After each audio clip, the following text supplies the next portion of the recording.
Welcome, Wapham crew, guys, gals, ghouls, and other worldly beings. Let's climb aboard the mothership, secure our tinfoil hats, buckle down tight, and hold on loosely as we soar over the rocky tops of the La Platas on a rocky mountain high, get sucked into the vortex of the Four Corners, and settle down snugly at mile marker 420 in colorful Colorado. I'm your ghostess with the mostest, TessaTNT, broadcasting live from the Mile High Clubhouse tonight. Good morning, good afternoon, and good evening to you, and welcome to We Are Paradox Media's Late Night in the Rockies. It is an honor, a pleasure, and a privilege to have you hanging out with me this evening. You're looking delightful. I hope the day was wonderful. If you want to listen in your free time, whether you're working it, or working out, please look me up under We Are Paradox Media at Spreaker.com and wherever else you may listen to your broadcasts and podcasts. All right, so we got a little hitchin' or giddy up this evening. So we were supposed to do Psychic Saturday with Psychic Chris Garcia. Well, Chris had visitors over. I'm thinking it was just family or friends that showed up, and he was totally willing to do it. But, it's the holiday weekend, and I don't want to be the reason he is missing time with his loved ones, So, yeah, I told him, let's reschedule. I had to convince him. I had to tell him, aka ask him, more than 3 times. But finally he's like, okay, that's cool. That's not a problem. So, yeah, that's what we went and did. And I'm glad we did because time with our loved ones, our friends, you're never promised tomorrow. So having that time is very important, more important than this here podcast. But yeah, I hope they have an awesome night, and I hope he doesn't feel bad, because had we done the show, I would have been feeling bad the whole time, I'm telling you. That would not have been okay with me. So instead, we're gonna do some Reddit ghost stories. Next weekend, we'll get back into Stephen King, and then we'll do some other stuff. Unless we have another guest want to come on. And I have to admit also, I have not been reaching out to people to come on. I've kind of just been enjoying hanging out and doing what I'm doing. But like I said, if you guys have anyone or anything, any topic, whatever you would like me to cover, just let me know. Put for the subject show idea, or I would like to see, or whatever your subject is, and then let me know. And I will read it. I will get back to you. Because I'm willing to do basically anything as far as the airwaves go. I've had on some really awesome guests, and some guests I'm like, oh, back when I was doing Spaced Out Radio, I just wasn't sure about interviewing certain people, because I admit I wasn't as open-minded then as I am now, and that was back in 2018, and that was for, I believe, 3 years, but I'd have to go back and look. I don't know about you guys, but time has been moving so awkwardly. And my daughter is the one who brought it up to me on Thanksgiving, and I'm glad she did, because I had been pondering it quite a bit, and I don't know if you guys have had this going on, but time. I feel like I don't get a lot done during a day. It feels like time is passing quickly, like it seems like it's moving slower, but it is passing by so quickly that moving at the same pace. I always have. I'm not getting as much done as I usually do. So, and she was saying the same thing, like time has been so weird and yada, yada, yada. So I need to call her back and see what that was about. And I might even talk her into coming in on the show for a little bit and talking about it and different other things. Or we can even do that in the future. But yes, please let me know. And I'm totally down. I'm pretty brave, okay? All right. We're gonna do Reddit True Scary Stories, or it might even be a mix, because this story I found off the main page. And it is, as I said, True Scary Stories by Milo underscore 304.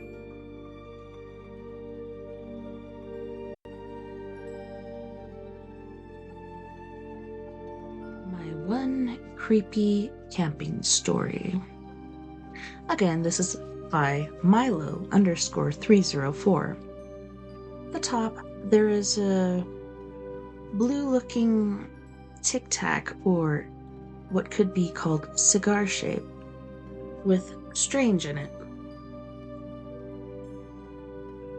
I used to do lots of camping trips with my friends, and there was a particular friend of mine post-college. Hold on a second. No, go away. Most of our trips were in Montana, since that's where we both lived at the time, and that's where this story takes place. My friend Jude and I used to spontaneously leave on camping road trips where we'd just pick a direction and drive until we found some cool place to hike and camp. Sometimes we'd look up trails and add 1 to 2 day backpacking adventures to these trips, but more often than not, we would end up in an empty campground or some pull off on a forest service road and set up our tent right outside the car for the night. Looking back, it was wildly irresponsible because we never told anyone where we were going. We almost never had a plan, so if we had gone missing, there would have been no clue as to where to start looking. We almost never had cell service where we camped. That is so true. It's like, can't we make the cell phone like the ham radio where it, like, never mind. So, the creepy camping story I have happened in 2020, which was the height of Jude and I's spontaneous camping phase. I had taken a week off of work and we wanted to go up to Glacier and hike and camp for several days, which we did. Since it was COVID, camping inside the park was not allowed, so we had to find random spots to camp every night. What the heck? Like, even when there was the government shutdown, people were still going to parks. I guess it could really differ. I bet Mesa Verde was locked down. They didn't have anybody up there.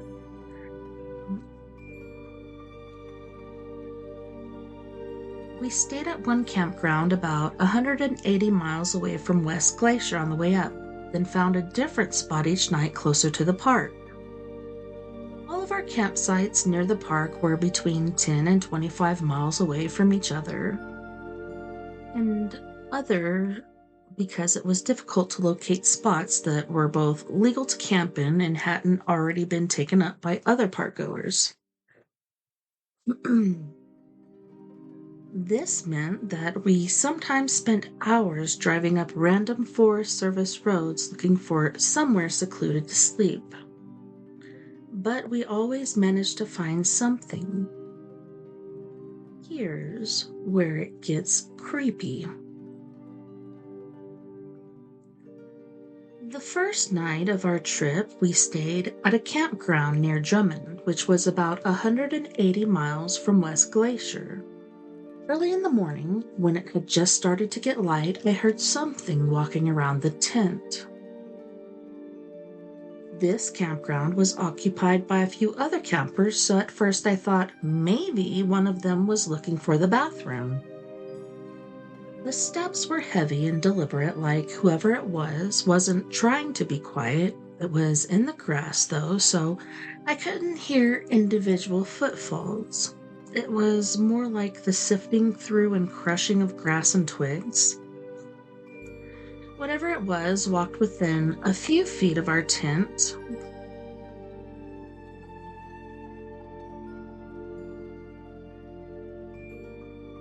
Hold on, guys, I got lost. I looked down at the down arrow, now I can't find my place. This is crazy.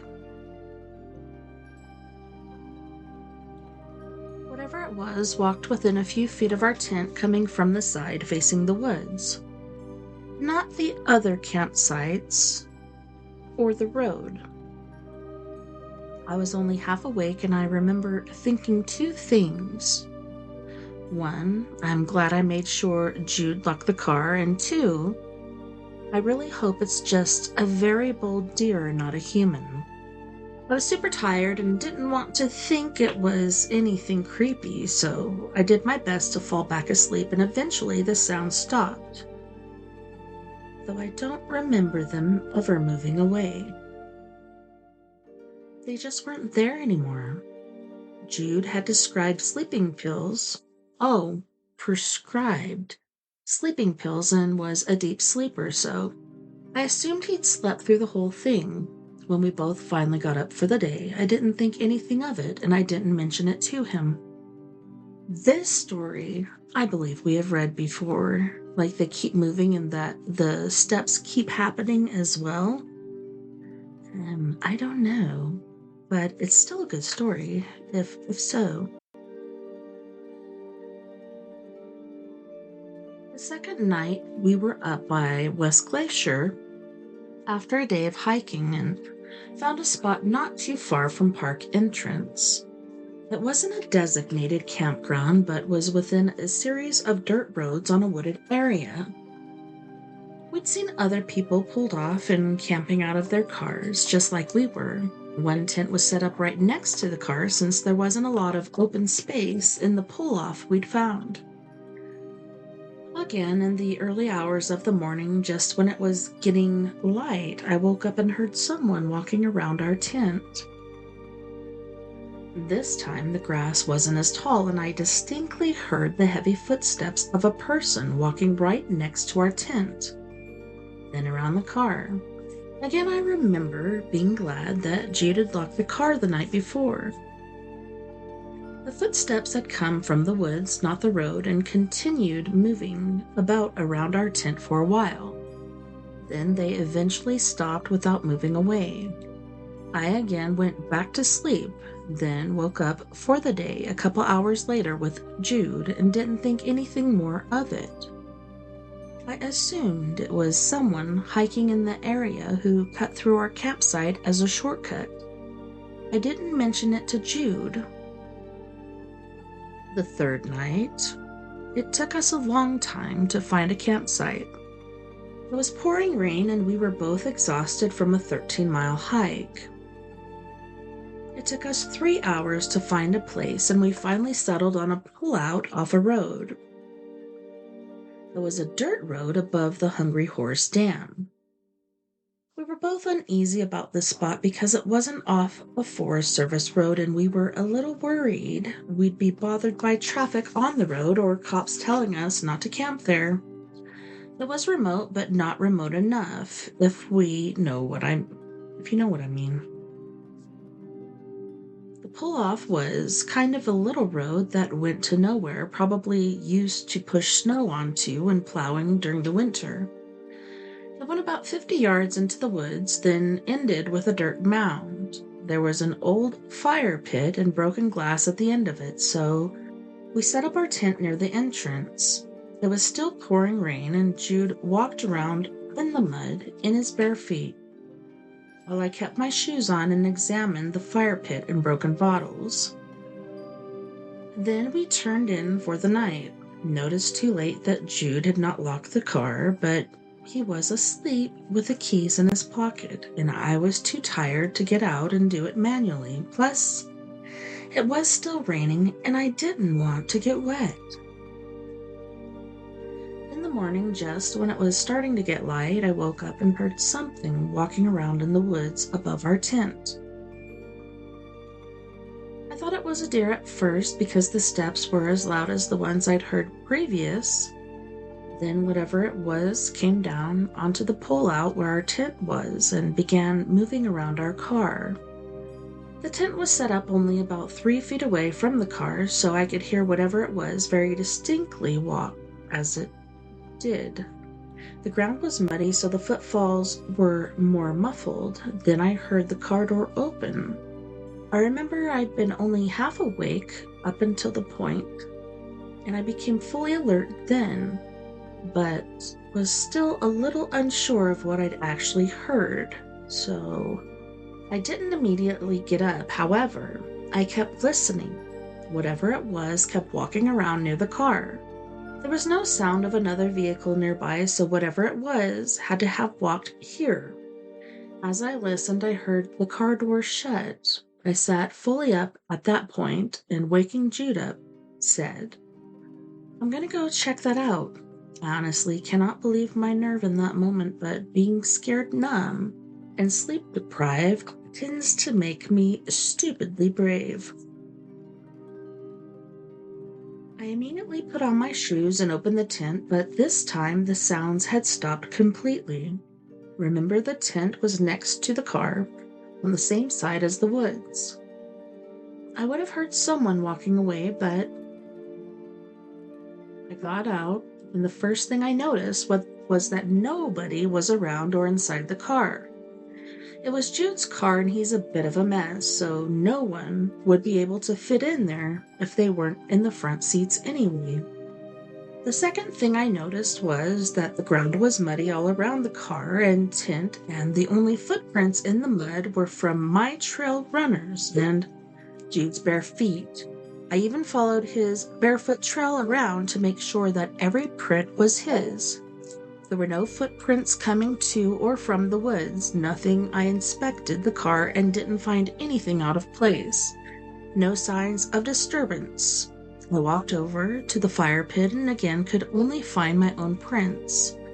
Then I did the stupid thing and went past that fire pit into the woods.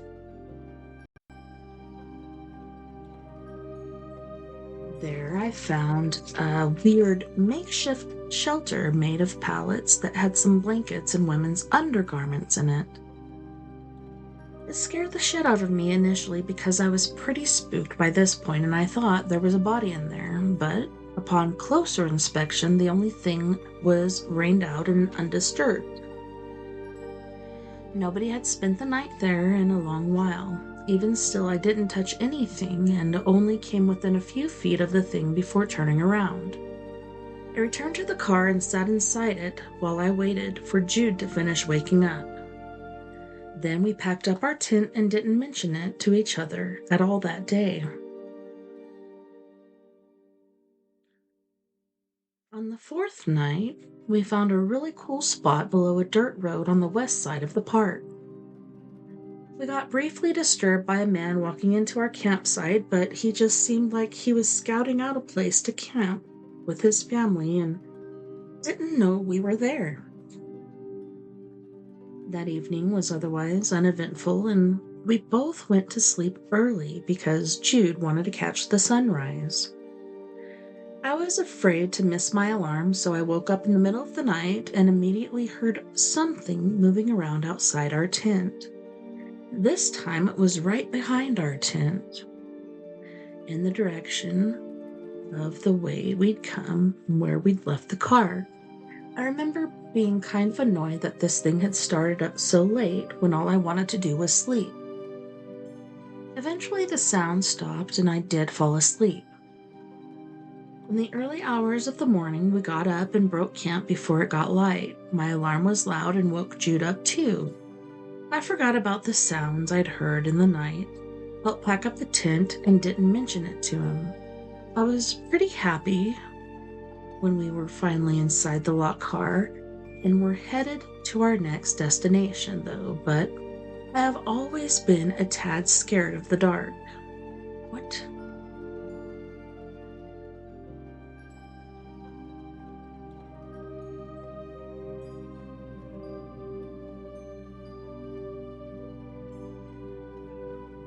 We saw a spectacular sunrise that morning. Afterwards, when we were on our way to get breakfast and coffee before heading home, Jude looked over to me and said, "Have you been hearing something outside our tent every morning?" I looked at him in shock and said, "Yes, remember I got up to investigate it yesterday?" And Jude said, "Yeah, that's really weird. Every morning I've been hearing it too." And we both talked about how strange it was that we'd both heard it, but neither had thought it important to mention afterwards. It was like even though it was really unsettling, something subconscious had made us both think that it was nothing to dwell on. To this day, I get shivers when I think about hearing whatever that was, and I'm still astounded by the fact that I actually got up one of those mornings to investigate it.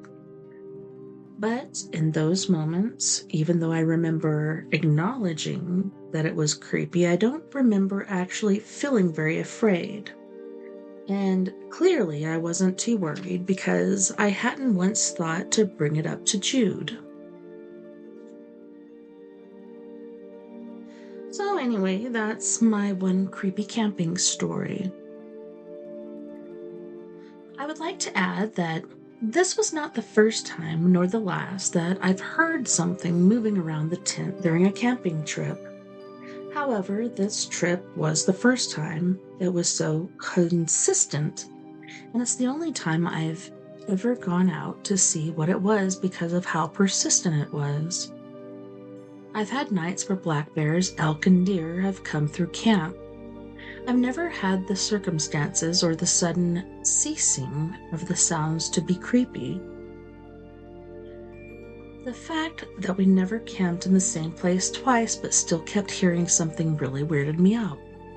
That's what I'm saying, like, weird. To this day, Jude is super unworried and nonchalant about it, whereas I almost find it more unnerving each time I retell that story. What do you all think it was? Just a series of unsettling coincidences or something else? Lord Devil says, "That's creepy, like waking up in the middle of the night and hearing sounds." Yes, it is. And that is the only comment. Yeah, I think this is... There's been stories that have been basically copycatted recently. I mean, it happens all the time, but people taking other people's stories and running with it. All right, let's go ahead and go to a direct section because I don't want to be skimming through this and wasting time for you guys.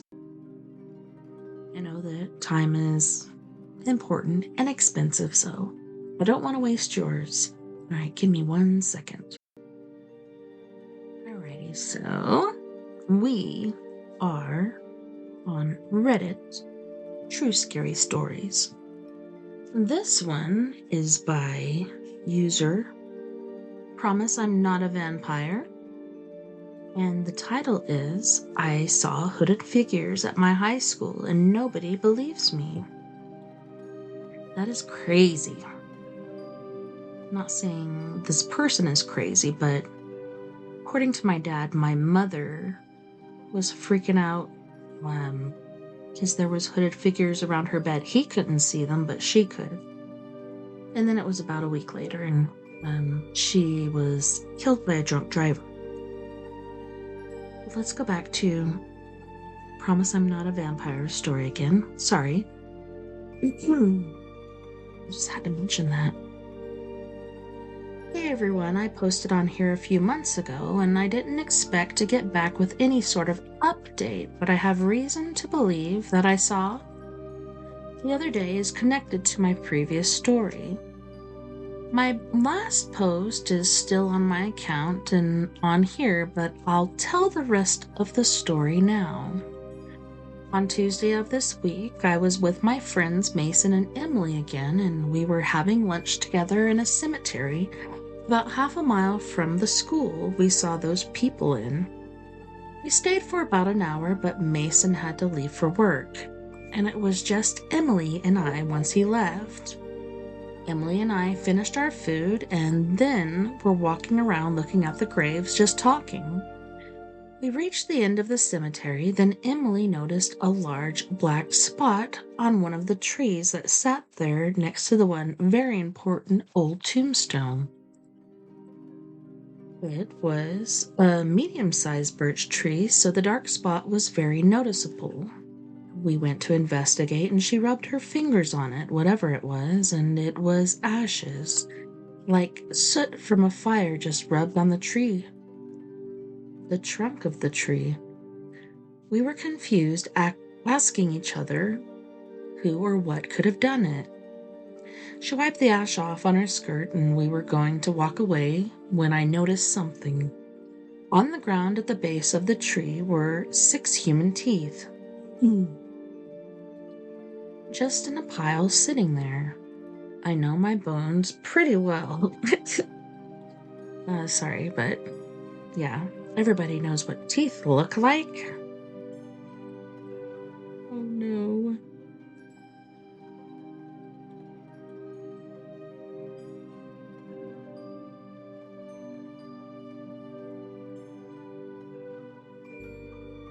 Just in a pile there, I know my bones pretty well. I collect bones in taxidermy, and I knew enough to know those absolutely came from a person.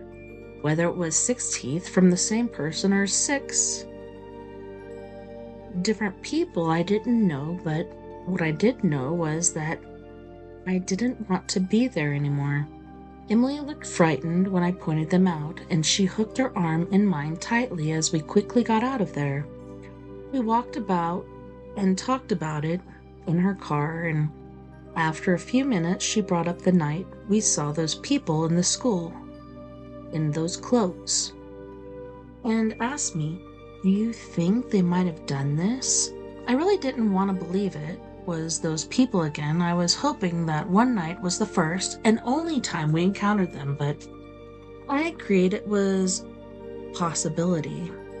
The ashen teeth look like they could be some weird ritual or something, but I don't know.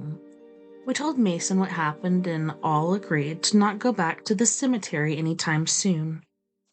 Any comment or input is appreciated. We're a little bit lost here. Yeah, nobody has commented on that yet. Weird. This one is by user C_airport_4336. Strange. I saw the same black silhouette twice on New Year's Eve. Well, let's see what C Airport has to say. Sorry, I got a frog in my foot. When I was around 10 years old, I spent New Year's Eve at my grandparents' house. All the guests were celebrating in the living room, and literally everyone was inside. I remember this very clearly because there wasn't a single empty chair. I was standing by the window just looking outside when I suddenly saw a black silhouette of a man walking past the window. It looked like an actual person, not a shadow or a reflection. What made it even scarier was that he was walking toward the house of my other uncle, the one who lived across the yard.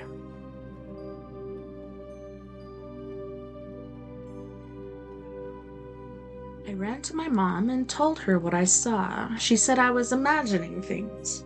Then I told my uncle. At first he didn't believe me and said that maybe one of the guests went outside.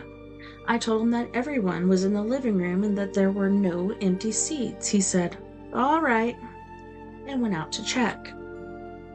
When he came back, he said nobody was there. I tried to forget about it, but later that same night, something even weirder happened. My mom and I were about to leave. We walked through another part of the yard near my other uncle's house. While I was saying goodbye to him, I looked at the small basement window.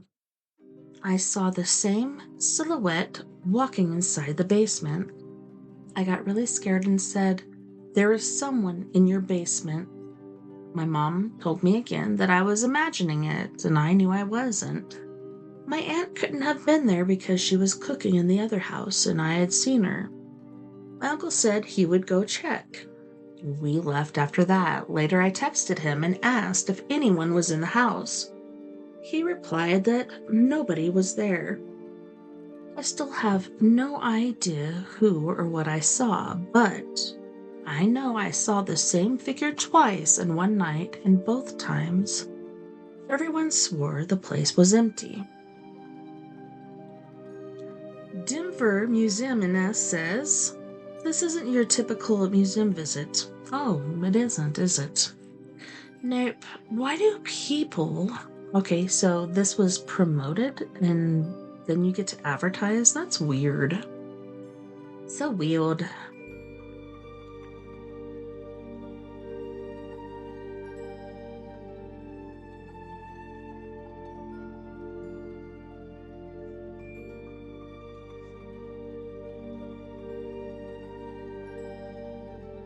Uh-oh.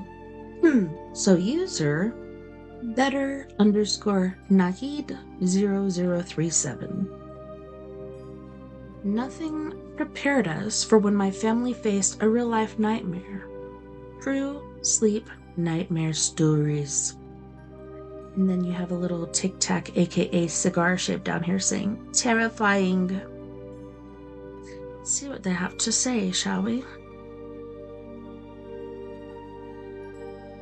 Last night, my family and I experienced something that changed the way we see our home forever. We always thought nightmares were just dreams, but when we all face the same terrifying shadow in our house, we realize some nightmares are real. The fear, the helplessness, and the feeling of being watched still haunt us, and even now, months later, we can't forget what happened that night. I've started sharing our true sleep nightmare stories online, hoping to connect with others who have faced similar experiences. If you enjoy real-life horror, sleep paralysis stories, or family nightmare encounters, you might have come across my channel, Nightmare Paralysis, on YouTube, where I post these stories regularly. Well, good for you. I may go and check you out. It looks like nobody else liked this. That's sad. We all try so hard, don't we? Man. What the crack? What the cracking, creaking, cracking? Wow, it went back there from the main page. That is weird. Right.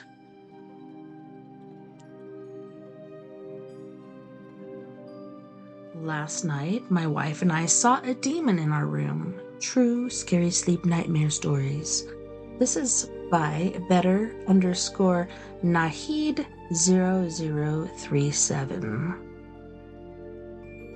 Last night, you heard, my wife and I saw a demon in our room. True scary sleep nightmare stories. Last night I experienced something I never thought was possible. I woke up to find my wife sitting up in bed completely still, her eyes wide open and fixed on a dark corner of our room. When I followed her gaze, I saw it too, a shadowy demon with glowing eyes, standing silently and watching us. We were both frozen, unable to make a move or speak, and the fear was so real I could feel the air grow colder around us. What made it even more terrifying is that we both saw the same thing at the same time. I've read stories about sleep paralysis and shadow figures, but I never believed two people could share the same nightmare until now. Even after the demon vanished, the fear stayed with us, and we still can't shake the feeling that something is watching us in the dark. Has anyone else ever shared a nightmare or seen a shadow figure with someone else in the same room? I'd love to hear your story. Scary sleep nightmare stories. Well,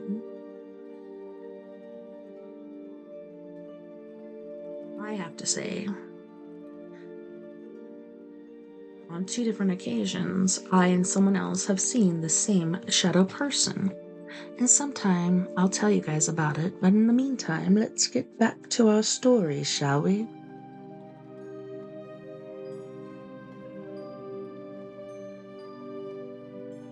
Oh, I want to read this one. Beyond Maps 50. A civilization that predicted the end and prepared for it. Oh man, I'm gonna have to go back and check that out. This one is by user impossible-decision1. Some might freak out from these myths by the next generation. Warning, consent required. Do not force anyone to read this text. It strips illusions and exposes reality without comfort. Read only if you knowingly accept being confronted by the truth and take full responsibility for your reaction. Constance. In this myth, existence is constant. You are not a single thing, but a flow of atoms arranged as a temporary system. These atoms never stop moving. They shift, trade places, and pass through you, making you a process rather than a being. You do not truly exist, only your system does, for a time as it changes states. As you age, your atoms slowly merge with the world around you. Your processor, the system that manages your thoughts and experiences, continually pushes parts of itself outward, sharing its signals with everything nearby. Through this flow, you appeared what you always were. The atoms within you did not suddenly come into being, they simply took on your current form. When your system ends, these atoms do not disappear. They move, just as they did before you existed. You are only the temporary configuration of a processor that gathered and processed information for a moment in time. Other systems later absorb these processors, using their signals to expand their own understanding. Existence is a constant field of atoms, transferring signals through processes and processors. Nothing fades, nothing dies. Systems form, break apart, and reform, each carrying forward the connections of everything that came before. The mental breakdown. In this myth, the human mind is a fragile pattern that cannot face itself. If a person were to ask the simplest questions, what am I? Why do I think I am one thing when I am made of many? Why did I appear here in this darkness out of nowhere? Why does speaking only to humans about humans and only seeing humans not drive us completely insane? Asking these questions is when the pattern begins to crack. Yeah, what the crack is this? Smells like AI in here. Yeah, that's what I'm saying. What the hell is this? I enjoyed reading it, but this is not a true scary story. You scandalous AI, how dare you? How dare you? It was pretty good, though. Better than some others that I had seen before. Oh my goodness. It's ruining everything.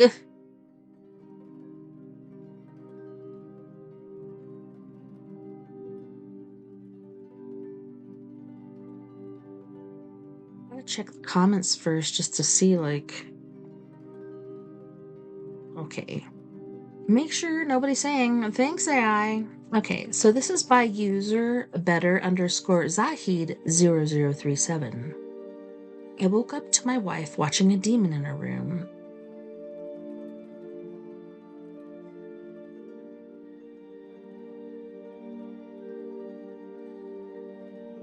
I think we've read this one. I know we've read from Zahid. Let me just check really quick, because I don't want to read you guys the same damn story repeatedly. Yeah, last night. Yeah. Okay, so the other one is my wife and I saw a demon in the room. And this one is my wife. So maybe this is the previous one to the other one where they both saw it. All right. Last night, I experienced the most terrifying moment of my life. I woke up in the middle of the night and saw my wife sitting up in bed, completely still, her eyes wide open and fixed on something in the darkness. When I followed her gaze, I saw it too. A dark, shadowy demon standing silently in the corner of our room.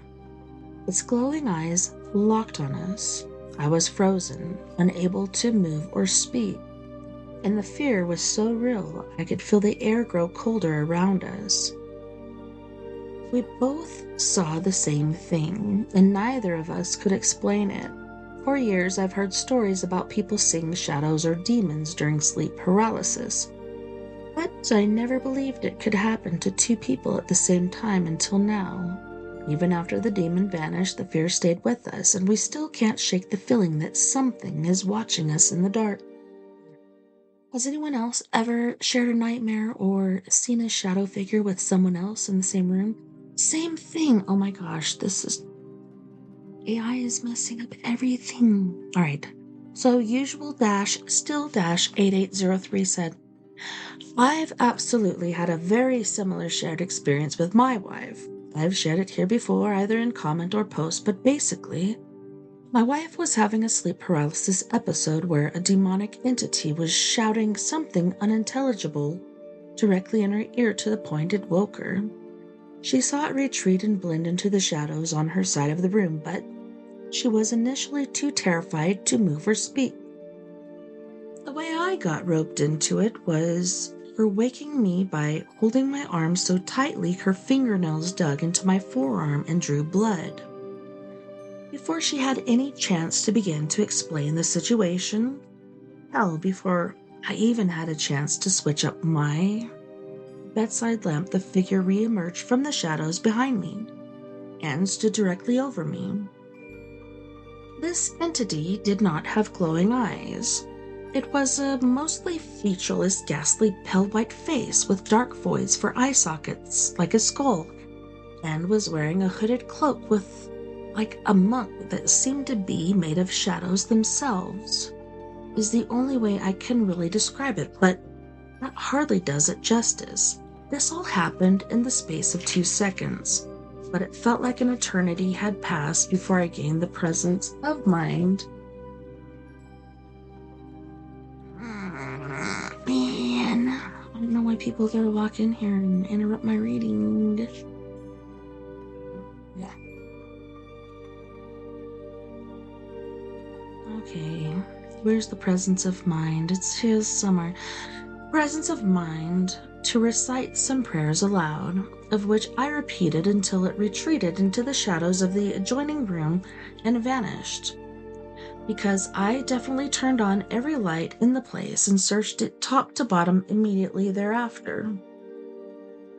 We never experienced anything like it after that, and thankfully we moved not too long after the incident, but I never slept soundly in the place again. I've also read many stories of experiences with sleep paralysis, but yours is the first time I've read an encounter like ours where 2 people were involved and simultaneously experienced the event, and for me, it was the most terrifying couple of minutes of my life, and I have no desire to ever repeat and has led to me having my own theories and suspicions about the nature and causations of sleep paralysis. Sending prayers and positive vibes for the protection and deliverance of you and your spouse. Oh, that is so very nice. Yeah, that was freaky your experience too. Holy shnikes. Yeah, very nice.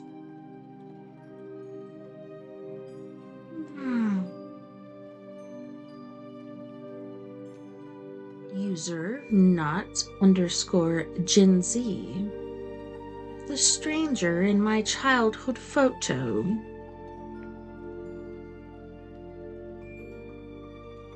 I was cleaning out my old room at my parents' house when I found the box of childhood photos.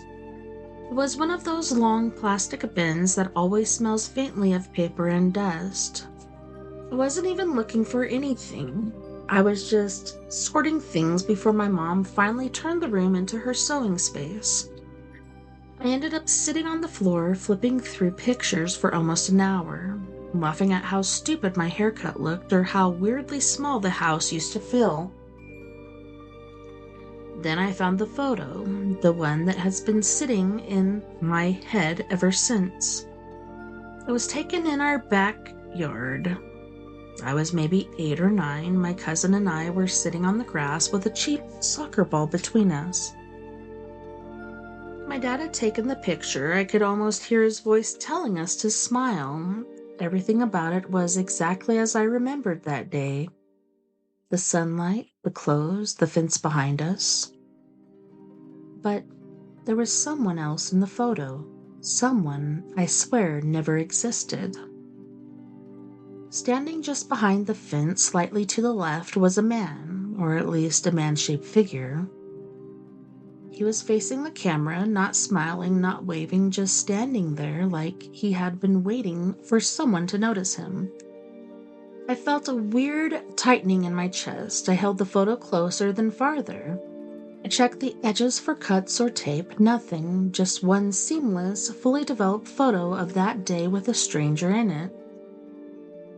The man wore a dark jacket, something bulky like winter wear, even though the rest of us were in summer clothes. His face was the part that bothered me most. It was visible but blurry, almost out of focus, like the camera didn't want to capture it properly. The eyes looked wrong, not glowing or anything dramatic, just looking in the direction of the camera with this heavy, blank expression. There was no curiosity, no smile, nothing human in it. I tried to remember that day. I tried hard.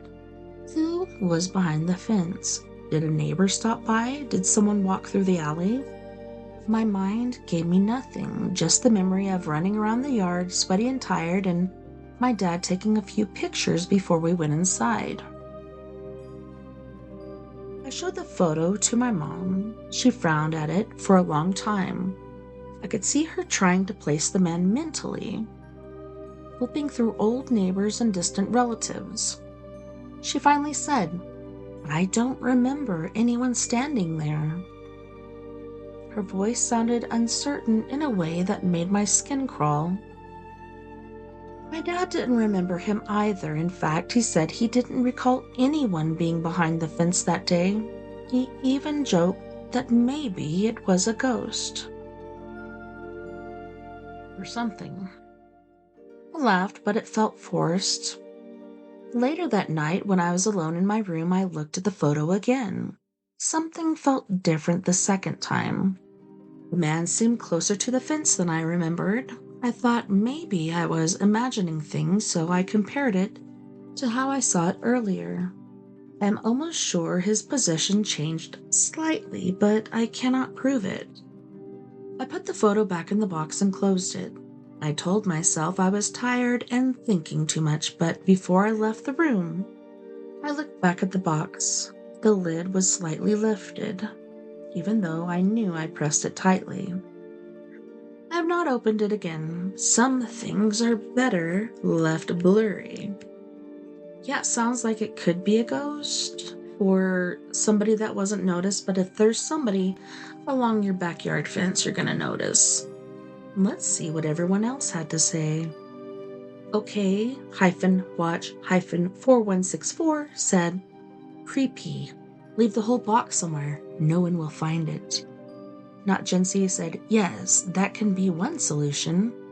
Birth of Revolution said, can you post the photo? Not Gen Z said, hi, this story was inspired by urban legends. Why is it in the True Scary Stories? Oh man, asshat. How dare you? How dare you break the rules? Not Gen Z. You make me angry. See? Yep. Two different stories there, and they're one after the other. I think this is AI again. Oh my god. Let me see where we're at on time. Let's see how long the story is. It might be short enough for us to read it and take a potty break as well. This one is by Garlic, spelled Garrliq. Me, my girlfriend, and our aunt were terrorized by something last night. Strange. Basically, me and my girlfriend go outside about twice a night to go smoke. We live in a heavily wooded area in North Carolina with her aunt and her two grandparents. Last night we went outside for our usual OTW, but I bumped into her aunt who was coming inside from sitting in her car like she usually does to smoke. So she passes off the keys to me and my girlfriend head to the side of the house where the wood line is. We go and get into the car and really everything was fine. This is also a good time to mention her aunt's car on the driver's side doesn't have a window, so there's a tarp covering it. The tarp is pretty tightly packed into the window, so the only opening is a tight hole on the inside of the tarp.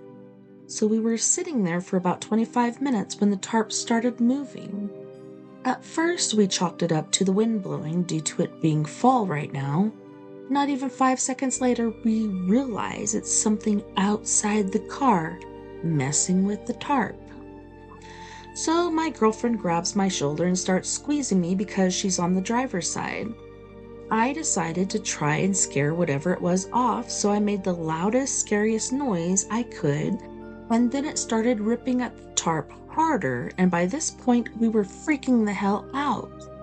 We hadn't seen anything sneak up on the car, and whatever this thing was had to have been big enough to not only reach the window but also be strong enough to be hitting the tarp like that. So, like any sane person, I sit there frozen in fear and I start texting her aunt to come outside to see what it was.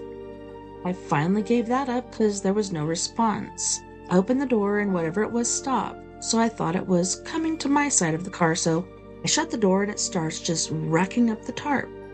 So I count to 3, open the door, and booked it with my girlfriend. Ironically, the porch light was off and it is never off when we were out there at night, so we run in and her aunt is going into her room and we were breathing all heavy from running, and all I said was her aunt's name, and her aunt looks at me and says, "Y'all heard it too?"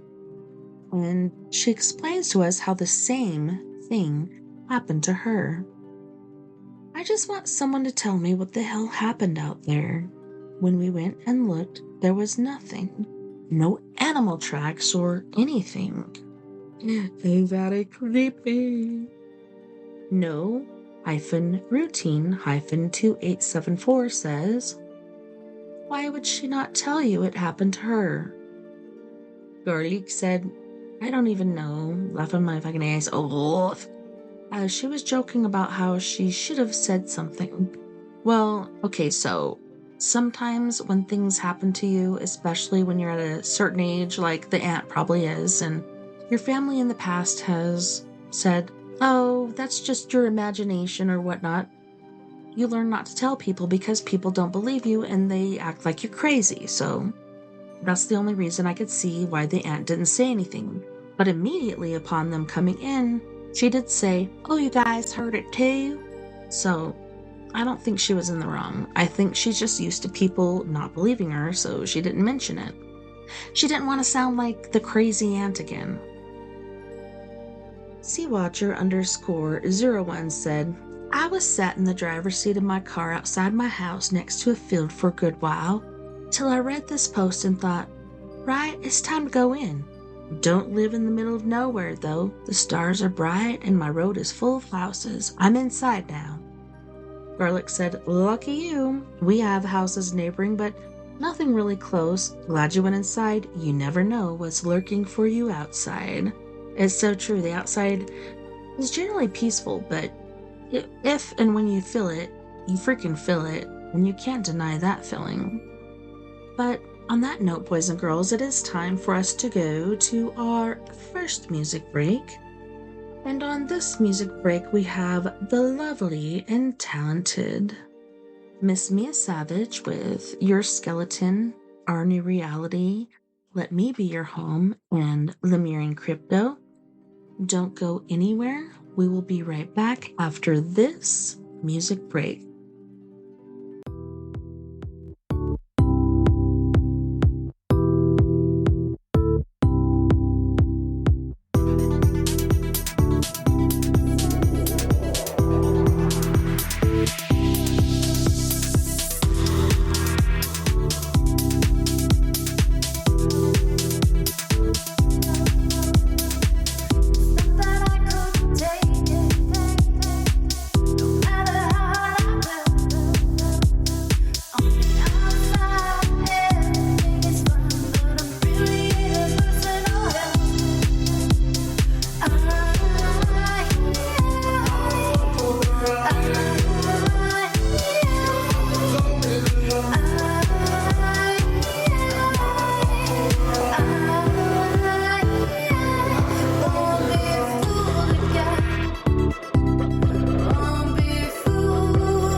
Thanks so much for hanging out tonight on We Are Paradox Media's Late Night in the Rockies. Tonight, we are doing Reddit, ghost stories, etc. It's been pretty interesting. This one is definitely a ghost stories by dry_goat_5471 Haunted Hospital. Haunting. Hold on, let me check my sound really quick. It sounds really loud, but I don't know.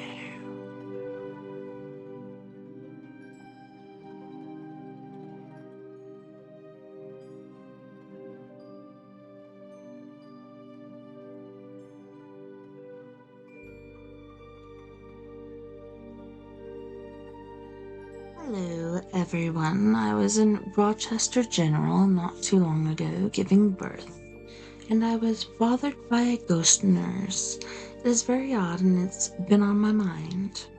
I'm sure it was nothing the alive nurses gave me, as I've had plenty of experiences my whole lifetime. I'm not sure what to make of it, but she came to me 3 times and she was looking very expired. Very blue, and I could tell she had blonde curly hair. The only reason I was sure she was a nurse is because of the uniform she was wearing. I tried to dig around to see some deaths or if I saw her in the news, nothing. I'm frustrated because I know I wasn't crazy. She visited me while I was in recovery in labor and delivery. Nothing else happened after I moved to my son's room in the NICU.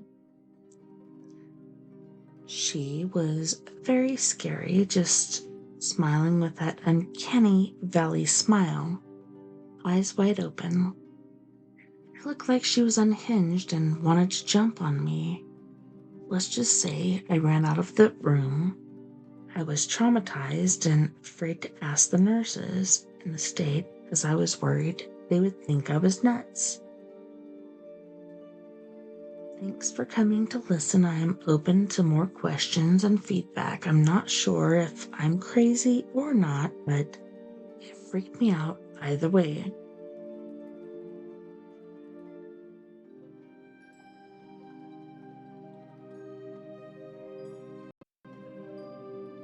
Well, hello. I just have to admit something. I just have to let you know that this is a record, therefore out thou, people can come in and send me on different journeys, and I will be unaware of where I was before, prior to leaving you, so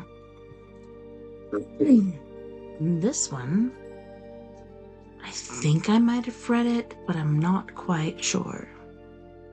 Day_goat_5471 Haunted Hospital Haunting. Hello, everyone. I was in Rochester General not too long ago giving birth, and I was bothered by a ghost nurse. It is very odd, and it's been on my mind. I'm sure it was nothing the alive nurses gave me, as I've had plenty of experiences my whole lifetime.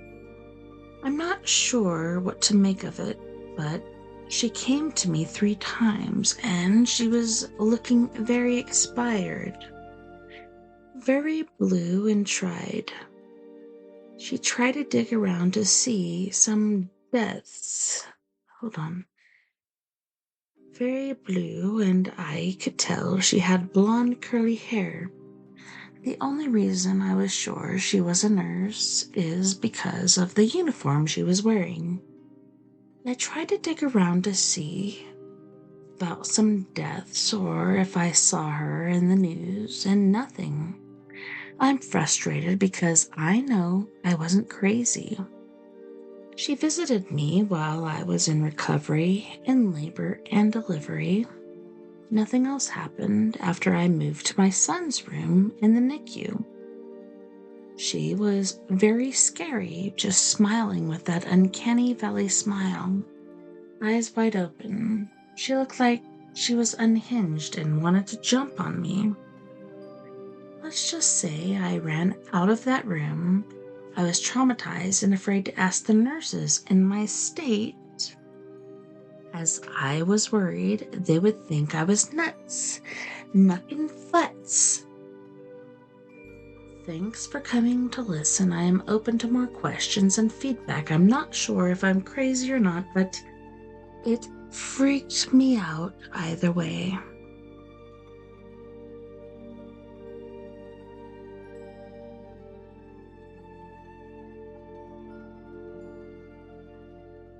Mm.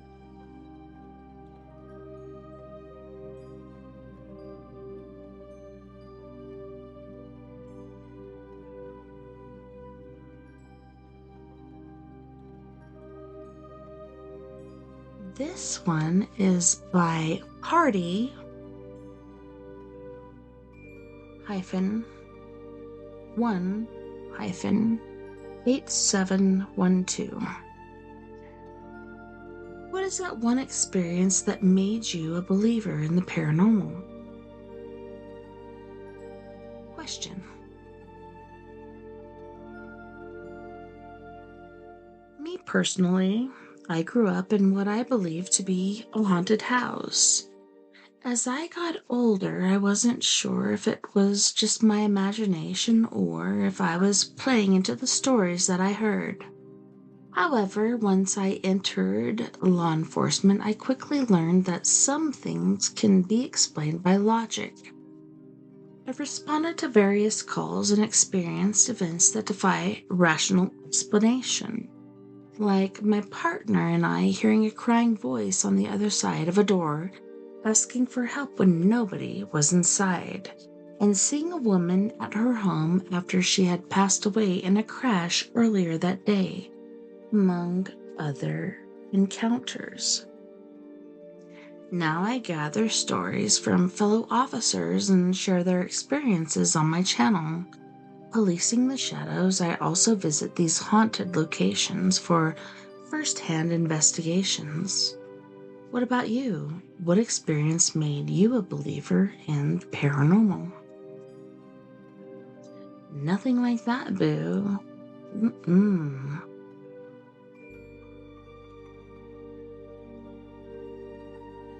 We'll talk about that later on.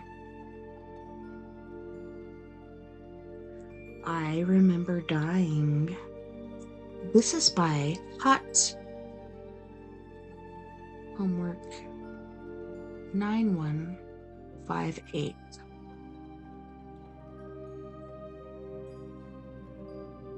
Majority of you are going to discredit me because of how this happened, but I don't really care.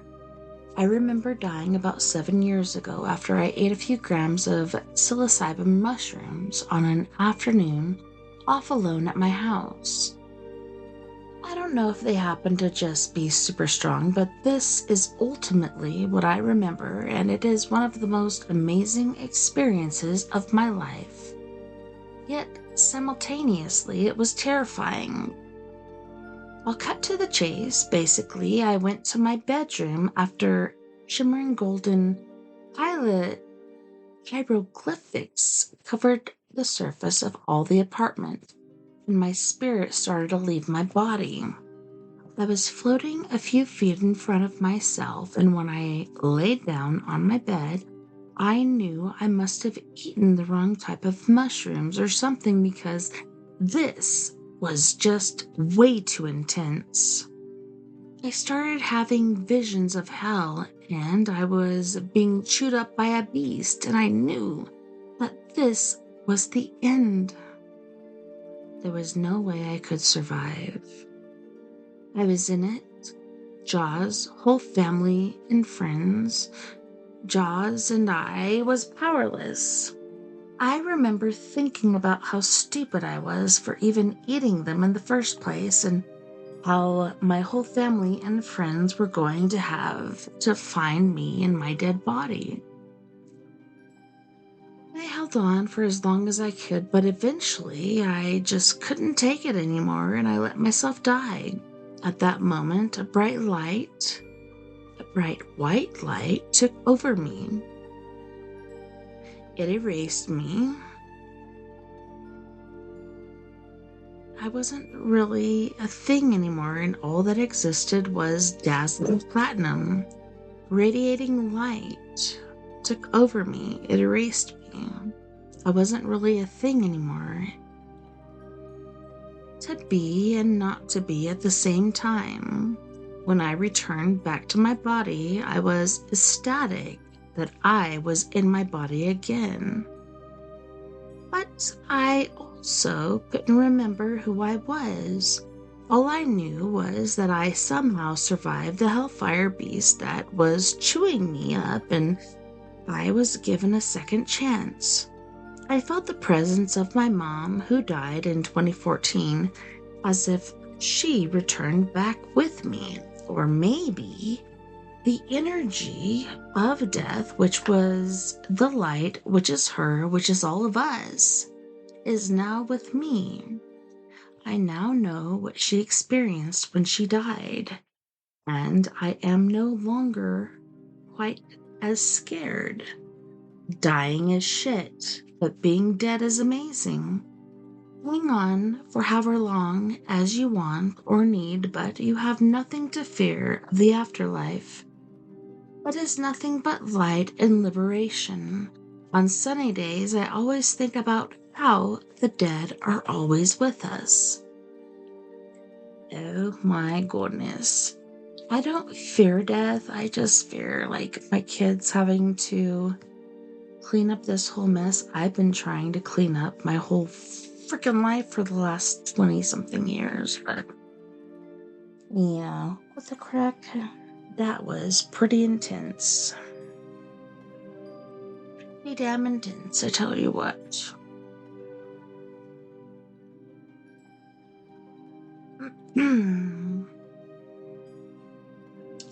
This one is by user hot homework 9158. I remember dying. Is this the same one?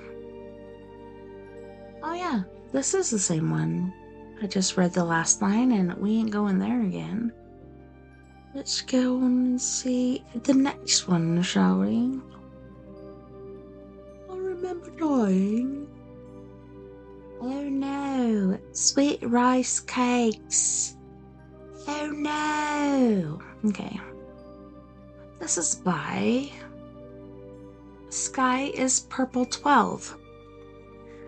Sweet rice cakes encounter. The tradition that often defined our weekends was to visit my grandma's house. At times, it used to be a thing that bugged me since homework and projects would be piling up. Nevertheless, we tried to pay our weekly visits. Spending time with Grams was fun, and since I was a fan of stories, she would often recount some tales of the countryside where she grew up, and these would leave me in awe at times, spooked. There was one particular encounter that was common during the eve of festivals in her village. It's a custom to prepare sweet rice cakes for any festivities that used to take place, and the womenfolk would be busy preparing them all day and all night. At times, these preparations often lasted into midnight and after. It so happened that during these times, a scary female entity similar to that of a witch, however, the local word does not directly translate into it, would extend her bony, hairy hand through the kitchen window, which was a common setup during those days, and since they didn't have smoke chimneys, followed by an unnatural voice requesting for the rice cakes. At first, this encounter used to scare the ladies, but then, when it became common and somewhat annoying, one of the ladies put a piece of burning coal on the entity's hand instead of the rice cake, and the entity fled, never to be seen again. Oh my gosh, I can't believe a lot of these things don't have any replies. This was only 8 hours ago.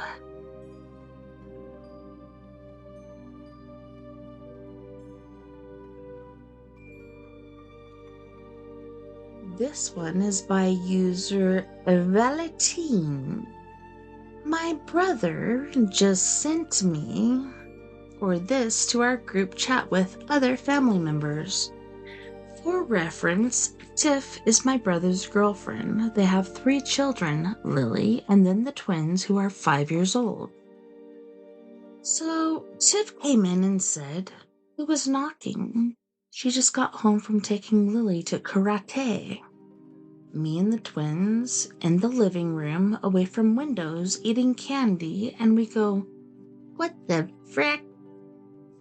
She said there was someone banging on the windows in the playroom or second floor as if they were trying to get Tiff's attention. Nobody banged on anything in the past 5 minutes. I said, okay, maybe we can look at the camera for the sound and shit. And Tiff looks at the camera for playback and the recording stops when the bang happens. So fucking weird. On the camera that should have recorded, we have never seen a no recording available at this time screen, but that's what you see when you try to seek back that part. I have no frickin' idea. Frickin' schmackin' de breckin'.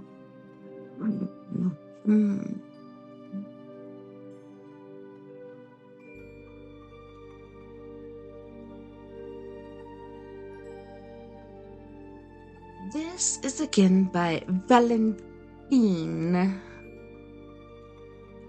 The stories. My brother just sent this to our group chat with other family members. This feels to me like sociopathic, narcissistic, or especially schizophrenic person telling a story from so many different factors. But here we go, because we don't know. We're not here to judge, we're just here to tell stories. My brother just sent this to our group chat.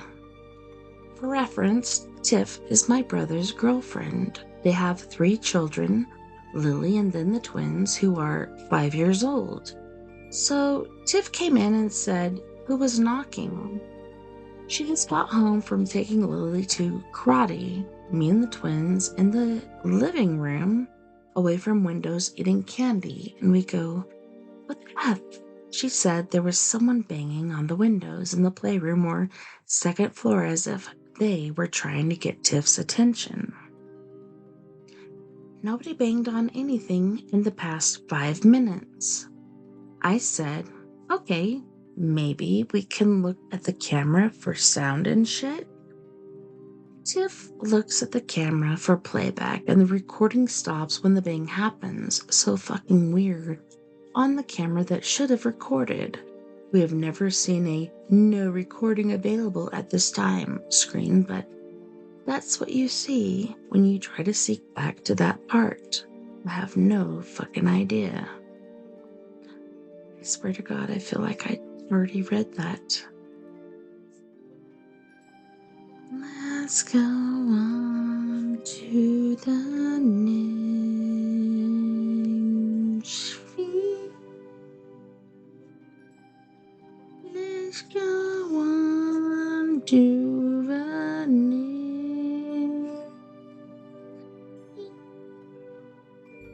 This one is by Remonter Letimps. This is under Reddit Ghost Stories. Time slip at St. Francis Hospital. This is kind of a long story and, to me, weird rather than scary. Sometime around 1983, I answered a call for volunteers at St. Francis Hospital in Evanston, Illinois. I've always had a strong connection to that institution, as not only was I born there, it also saved me and my life when I developed severe pneumonia at age 4. So by denoting my time, I think I was trying to thank them for what they'd done for me. Though obviously, I did not get paid.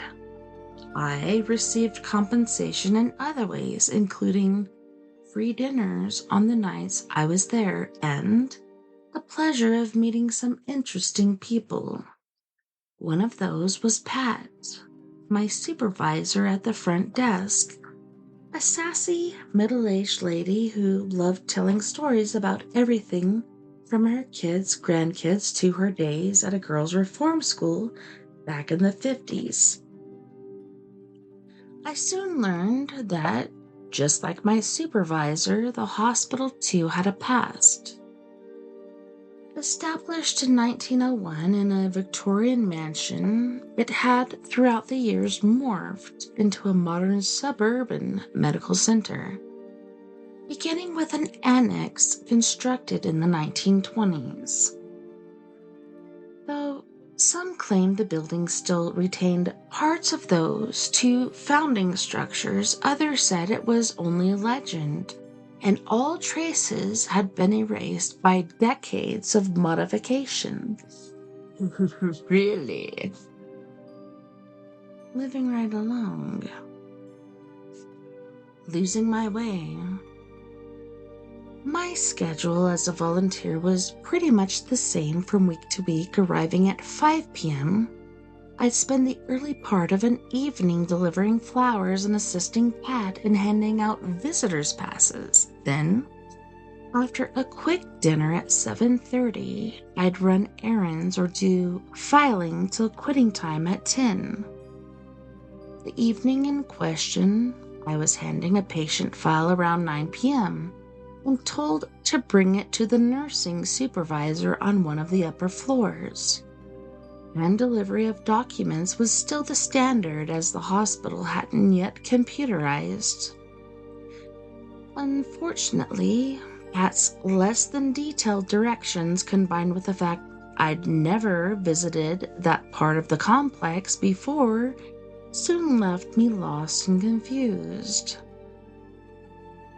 After spending a few minutes aimlessly wandering, I decided to start my search over again and hurried through a random door, only to find myself in a long, narrow hallway whose checkered linoleum flooring and vintage fixtures suggested that I'd stumbled across part of the 20s annex.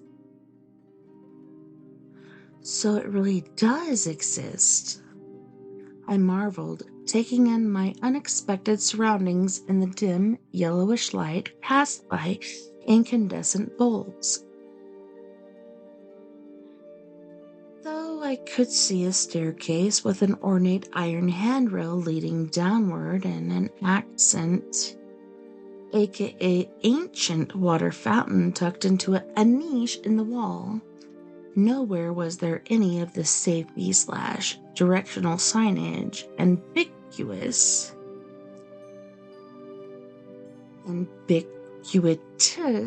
throughout the rest of the modern hospital. I seemed to be in a place untouched by the passage of time.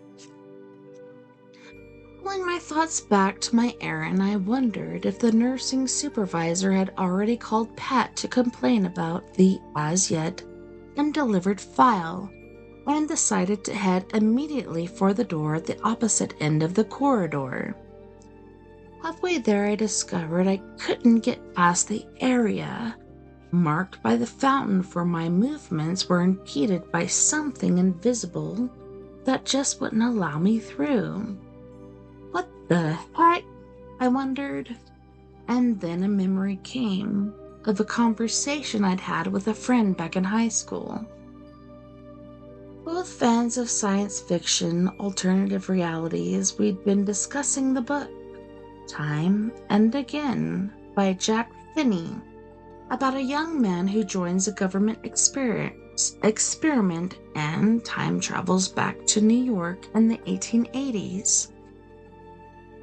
Though my friend liked the book, he said it was probably inaccurate since he'd recently read a scientific article that said if one were really to go back in time, they'd find themselves held back from participating in what was going on around them. The experience would be much like watching a movie. Let's pause there because, holy shnikes, I don't know about the listeners here, my friends and fellow lovers and such. Do you remember seeing those pictures of people around the JFK shooting and other places with cell phones and cameras and different weird things like that that did not exist at that freaking time? That to me is freaking amazing. Freaking amazing.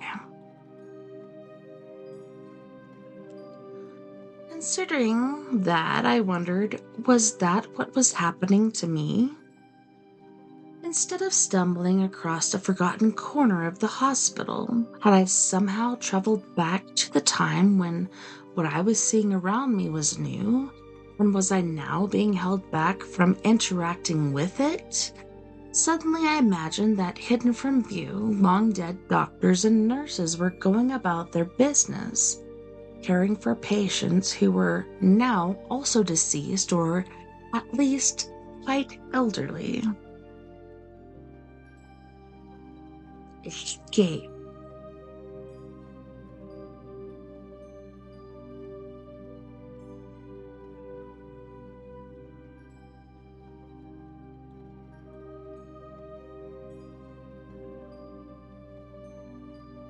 Oh my goodness. Gradually, I became convinced that if I managed to break through the invisible barrier blocking my path, I'd be back in my own time, but since I had nothing to break it with, I just leaned into it heavily, keeping the light seeping around the door at the end of the hall as my goal. I was pretty sure no one would believe I had to struggle against a glass-like wall just to deliver some papers. But there I was, doing just that. Thankfully, after a few minutes, whatever was blocking my progress gave way, and I was able to run down the hall and out the door, finding myself 20 feet away from a modern nursing station. I went straight to one of the nurses to ask where I was and discovered I was exactly where I was supposed to be to deliver the patient's chart. After shakily handing it over, I inquired how I might get back to the lobby desk without using any shortcuts. A few ramps, a couple of normal hallways, and an elevator ride later, I arrived to find both annoyed and relieved. That was Pat. Where the hell have you been? She demanded. Nurse Slattery's been calling me for over an hour, wondering where her file was, and do you know it's way past your quitting time? I wanted to tell Pat the truth, but knowing she wouldn't believe me, I decided on a variation. I'm sorry, I said, but I got trapped in a back hallway trying to take a shortcut because the door was kind of wonky. I think it was part of the 20s annex because it still had old-fashioned light fixtures and linoleum floors. What? What are you talking about? Came Pat's exasperated reply. There aren't any back hallways where I sent you. Then I thought occurred and she smirked, brown eyes giving a knowing glance. You were flirting with one of the interns, weren't you? She asked. Yeah, I know they're cute, but some are real Letharius. You better watch yourself, girlie. I wasn't flirting with anyone, I insisted. I was trapped in a back hallway. What the frack? Didn't you hear what I said? There are no back hallways where I sent you. I'll even prove it. Next time you're on duty, I'll find someone to watch the desk and we'll go up there together. I'd love to see what things looked like back in the day, only I know I won't because that place you're describing doesn't exist. They completely configured that part of the hospital during a remodel years ago. Well, as you've probably guessed already, when Pat and I returned to the scene of my adventure, there wasn't even a door that might have led to that mysterious hallway. This further convenienced her. I'd been having an interlude with an intern, but I knew I hadn't been, so partly to prove my innocence, partly to convince myself I hadn't slipped into some real-life Twilight Zone, I continued to doggedly search another 2 years for a place that didn't exist, at least in the 1980s.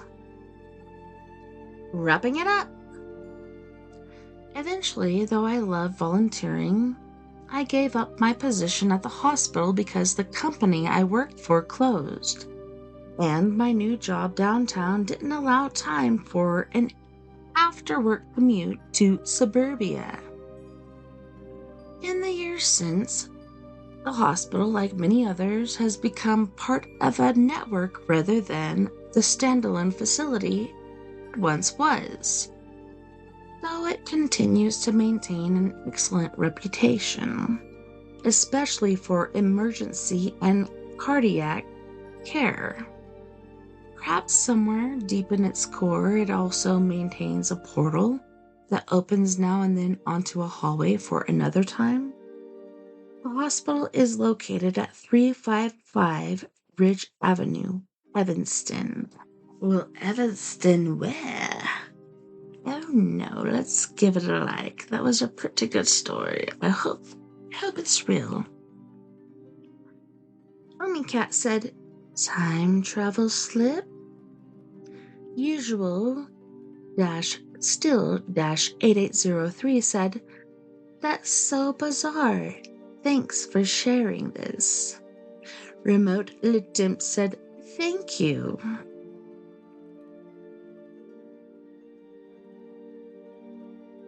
Motor Shepherder 347 said, I would love to experience something like that. Thanks for sharing. Economist number 2159 said, amazing story.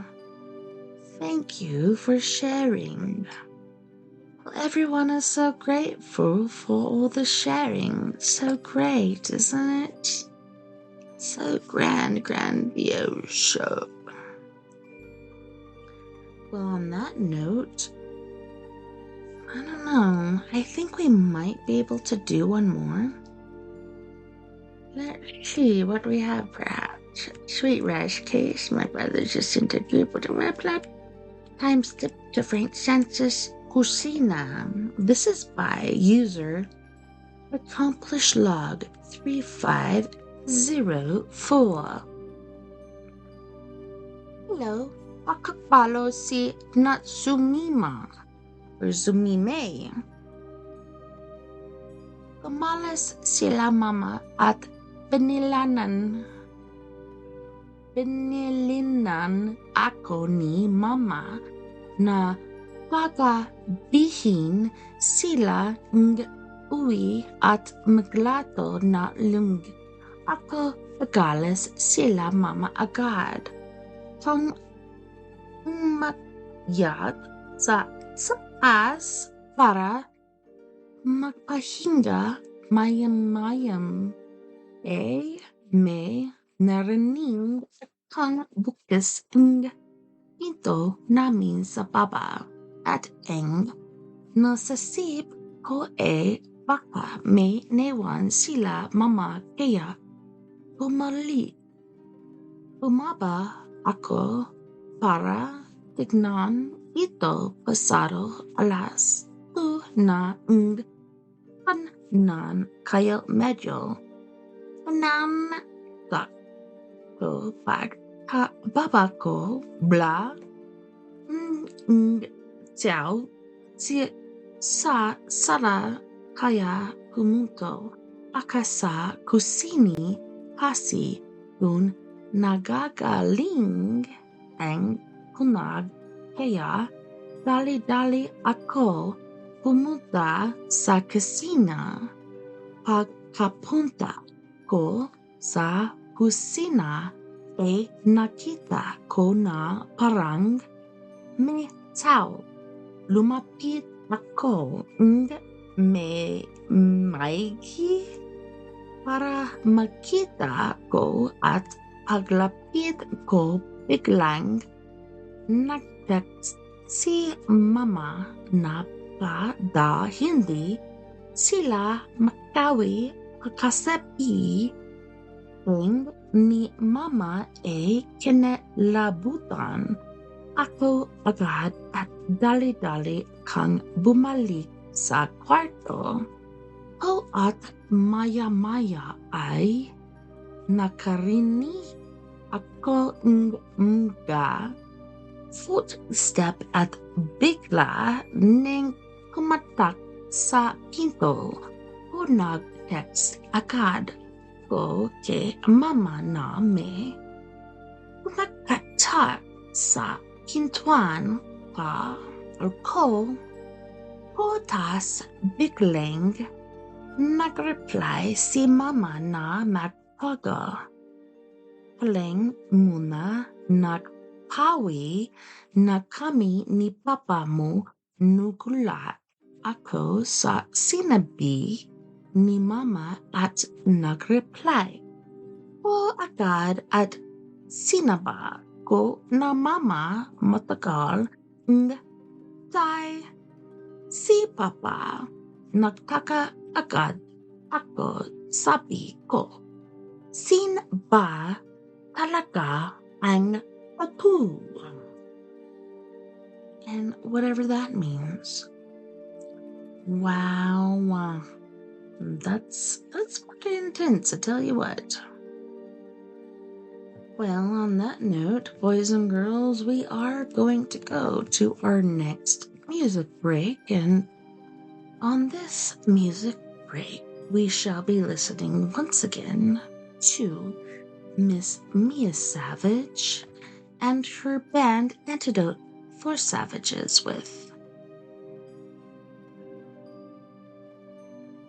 Bottom Line, Singing to Your Grave, Not a Phase, Bury Me in Heaven, what the heck? Hold on. The Devil You Know, Collapse, Nothing But Blood. You know what?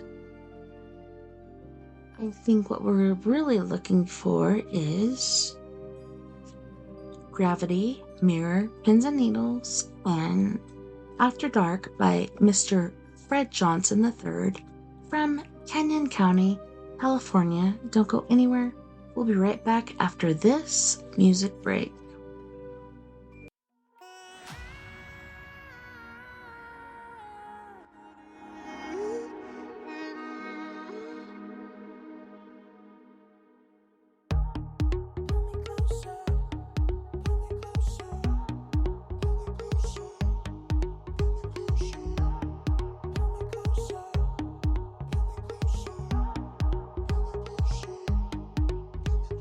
Signs leave behind.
stars, waiting for the moment we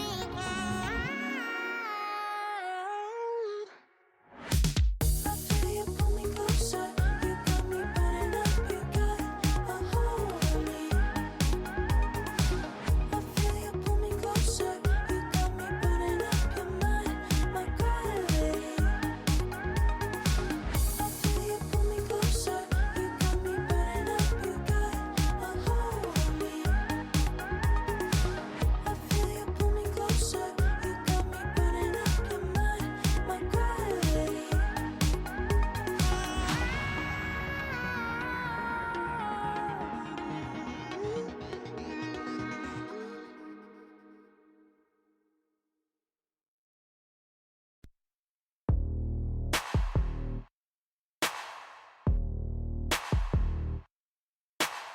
I dove right in.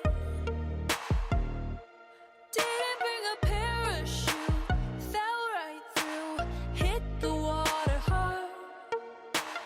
Moving too fast. Spiraling out of control. Was touch and go.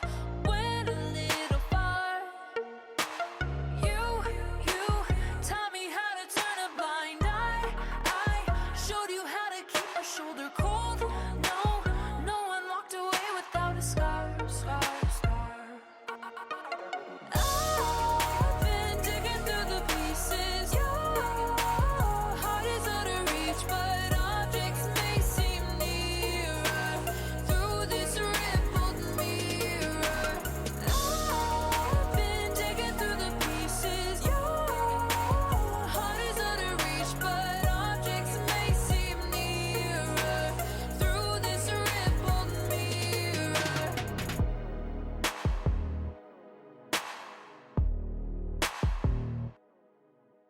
Try to erase the ink that's left upon my chest. I'll attest, I don't really wanna forget to forget. You taught me how to turn a blind eye. I showed you how to keep a shoulder cold. No one walked away without a scar. I've been digging through the pieces. Your heart is out of reach, but objects may seem nearer through this rippled mirror.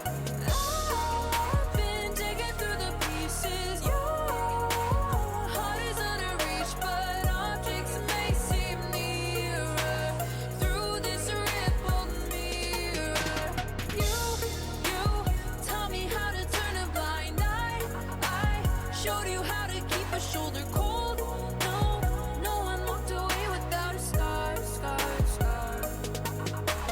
I've been digging through the pieces. Your heart is out of reach, but objects may seem nearer through this rippled mirror.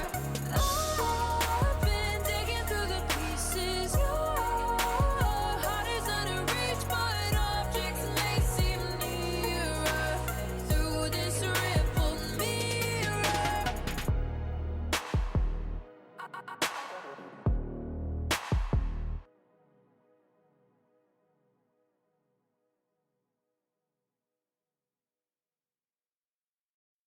Talking on pins and needles, every word through a microscope. You keep stomping down on the ground while I've been stuck on this tightrope. I just wanna say what I wanna say without your sentence. I'm not willing to do the time when I'm innocent, and I'm innocent. Talking on pins and needles. Talking on pins and needles. I'm gonna hang it up, hang it up, hang it up. And I'm done, and I'm done, and I'm done, done, done. I'm gonna hang it up, hang it up, hang it up. And I'm done, and I'm done, and I'm done.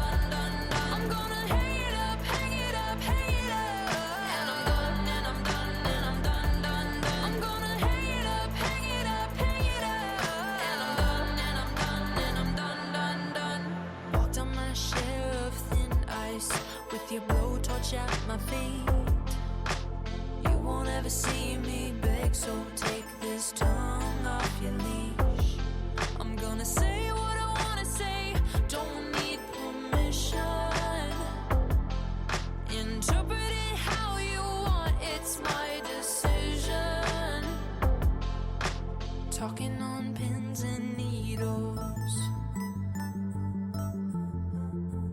Talking on pins and needles. I'm gonna hang it up, hang it up, hang it up. And I'm done, and I'm done, and I'm done, done, done. I'm gonna hang it up, hang it up, hang it up. And I'm done, and I'm done, and I'm done, done, done. I'm gonna hang it up, hang it up, hang it up. And I'm done, and I'm done, and I'm done, done, done. I'm gonna hang it up, hang it up, hang it up. And I'm done, and I'm done, and I'm done, done, done. Dancing on shattered glass, kicking the pieces all around. My safety has been broken. This is now a hunting ground. Talking on pins and needles. Talking on pins and needles. I'm gonna hang it up, hang it up, hang it up. And I'm done, and I'm done, and I'm done, done, done. I'm gonna hang it up, hang it up, hang it up. And I'm done, and I'm done, and I'm done, done, done. I'm gonna hang it up, hang it up, hang it up. And I'm done, and I'm done, and I'm done, done, done. I'm gonna hang it up, hang it up, hang it up. And I'm done, and I'm done, and I'm done, done, done. I'm gonna hang it up, I'm gonna hang it up, I'm gonna hang it up, talking about, I'm gonna hang it up, I'm gonna hang it up, I'm gonna hang it up, talking about, I'm gonna hang it up, I'm gonna hang it up, I'm gonna hang it up, talking about, I'm gonna hang it up, I'm gonna hang it up, I'm gonna hang it up.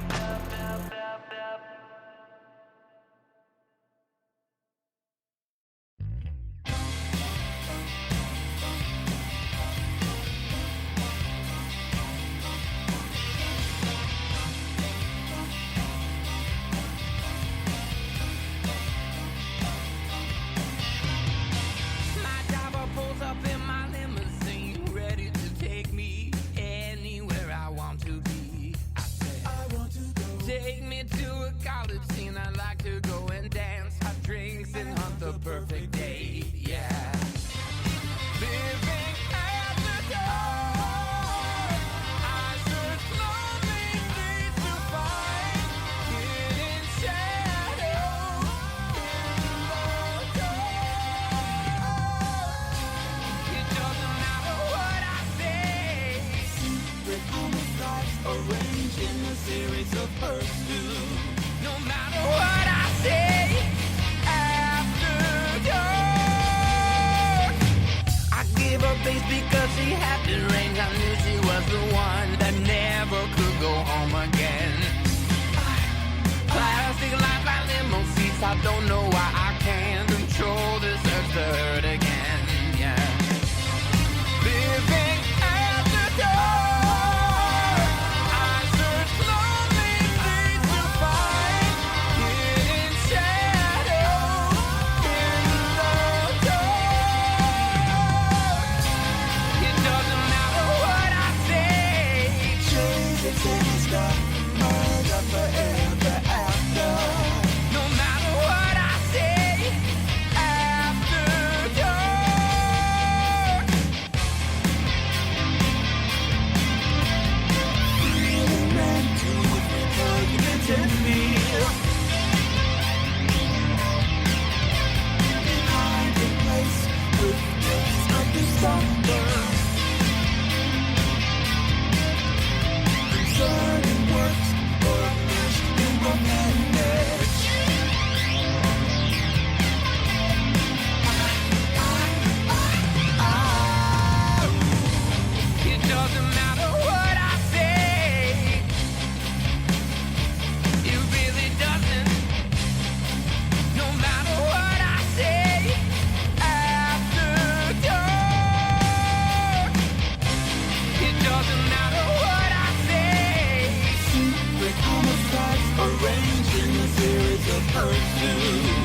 Welcome back. Welcome back. And thanks so much for joining me tonight on We Are Paradox Media's Late Night in the Rockies. I love my bestie, Miss Mia Savage, and I love Fred Johnson the Droid. Holy shnikes, I hope that I can meet him someday. That would be a fracking amazing, I tell you what. So, let's see. Let me make sure I don't need to turn around a little bit. Turn the volume down. I don't know. I think that looks good. Maybe I could turn it down just a smidge. Yeah, not too much. Alright. This one is by user vast underscore sprinkles underscore 5528. This is under Reddit Ghost Stories. Not more than 20 hours ago, the Tic Tac, aka Cigar Shape, says, needs to be debunked. Hi everybody! Sorry in advance if I made any mistakes. English is not my first language. I know this story looks like a joke, but I swear it's real. When I was 11, I had a friend who told me that there was a wall in the schoolyard that would pinch her every time she leaned her back against it. I was super skeptical, so I asked her to show it to me, and it actually happened. She had a clear pinch mark on her back skin. I was young, but not naive, so... Hold on. Momento, por favor. Let me see what I have done. Oh no!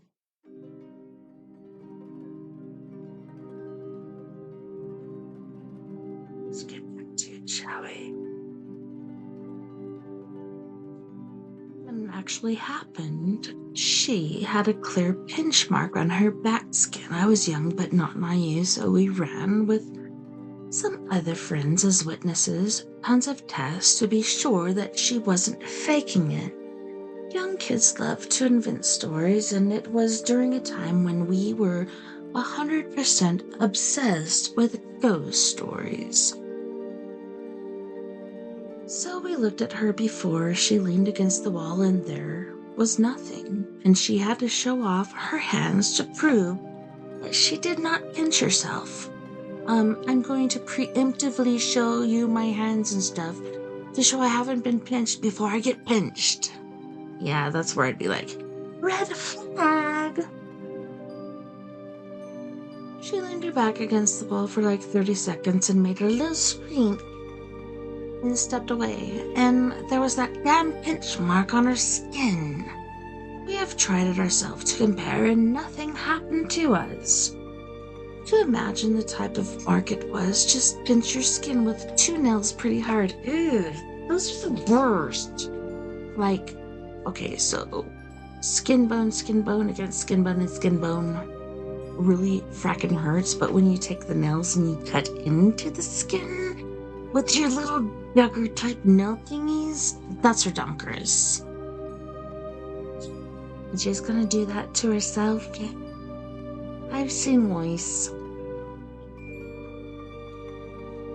So imagine the type of mark it was. Just pinch your skin with 2 nails pretty hard for like 5 seconds. It's exactly the mark she got every time on her back. We did it like 20 times. 20 times? Until the teacher came to stop us because it was starting to get out of hand. This was almost like 20 years ago, and I never found an explanation. Some people think that it could be the wall that made the mark, like an irregularity. somewhere, and kids' skin is sensitive, so it makes and marks easily, but it's impossible because, as I said before, it really looked like a nail's mark. I know kids love believing in crazy stories, but if someone knows anything, if you lived something similar, or if you have theories, please tell me. I would love to hear them.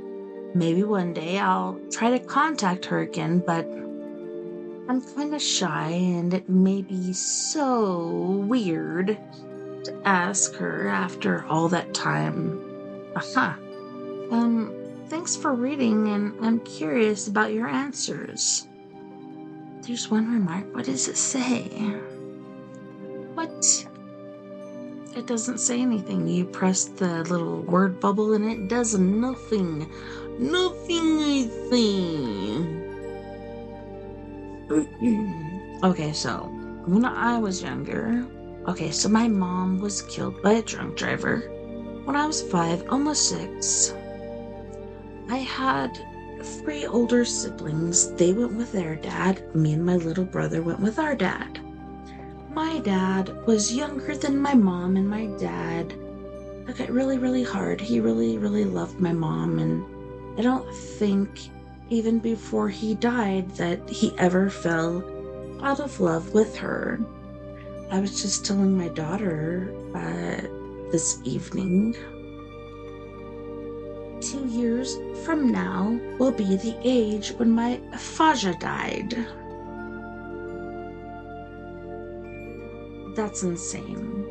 Okay, so let's say November 7th times 2 months. November, December, January. Okay, so in January, I will actually be exactly 2 years from the date of his death. But holy shnikes, man, this is just crazy. Crazy, I say. Crazy. Let's go back here on Netflix with Mr. George Clooney and Adam Schnandler, a masterpiece. What the crack is this movie? Adam Sandler is superb. I love Adam. One of the best films of the year. Sweeping. Tasteful. J. Kelly. December 5th. Netflix. What is the name of it, though?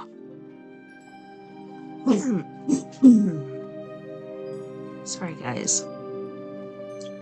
J. Kelly is a masterpiece. See George Clooney and Adam Sandler in one of the best films of the year. Now in select theaters and on Netflix. December 5th. Dude, seriously. I am going to be watching that. User Viking9 says,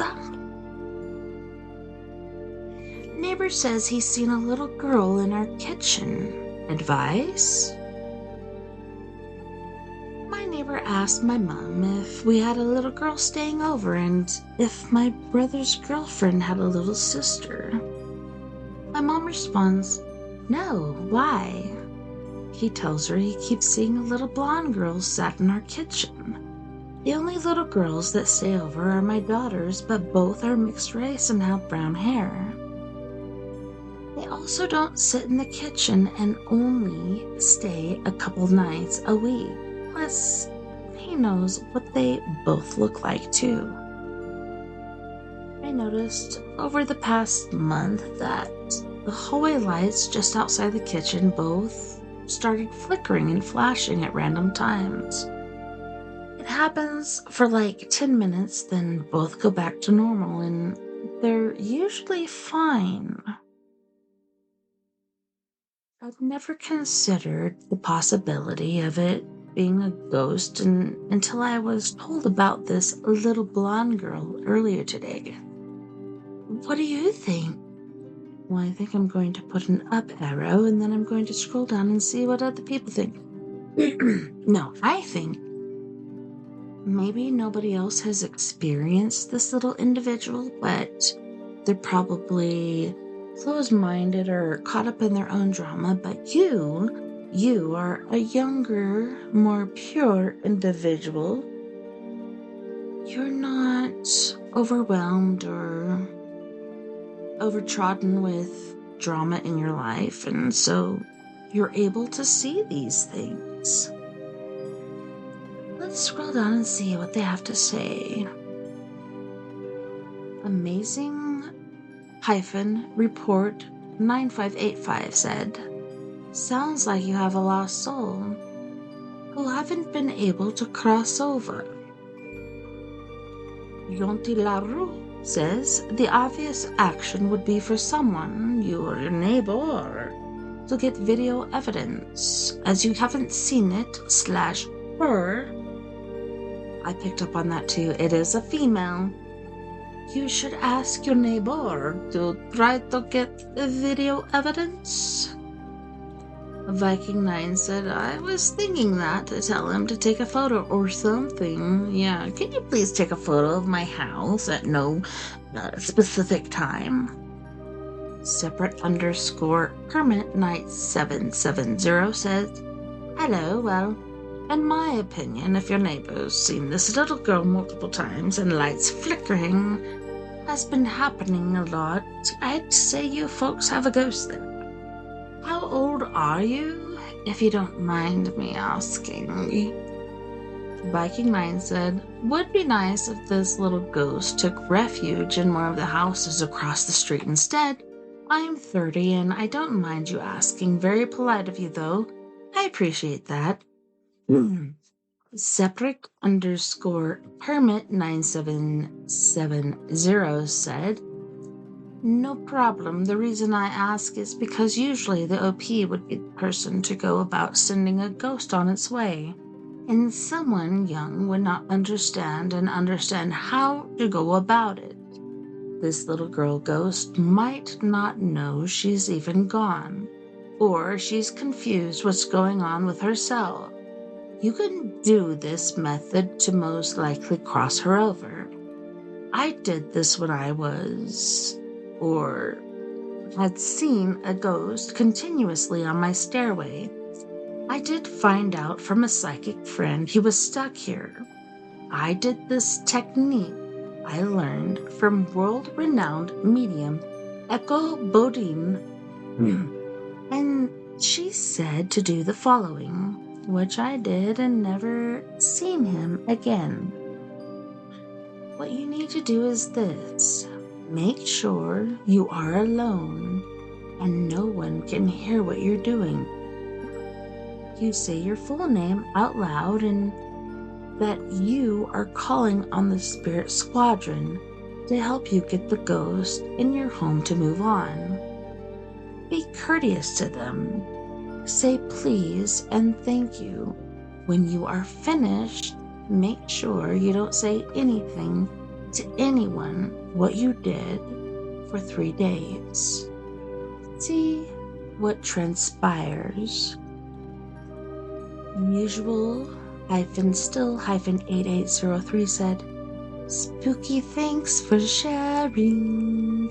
Sublime_369 says, have you recently moved in or been there a good while? Viking9 said, originally moved here in 2011, first and only tenants. I moved out in 2020, then I've recently moved back here in July of this year after splitting with my ex. Sublime_369 says, well, it's certainly not the only explanation, but I would be a little wary of the neighbors, since without them, all you've got is some occasional flickering lights, which can have plenty of trivial explanations. Neighbor could either have a bit of a screw loose or be purposely messing with you. Stepping back over to me, the person narrating the show, I think paranormal show itself, and a lot of times it's in the lights, whether it be house lights or street lights. But let's continue on, shall we? Viking9 said, he's a normal and very nice guy. Lived next door the same amount of times as we've lived here. I guess until I get a sign of see something myself, I won't worry much. But yeah, dude, I thought was badass three. I tell you what. I'll tell you what.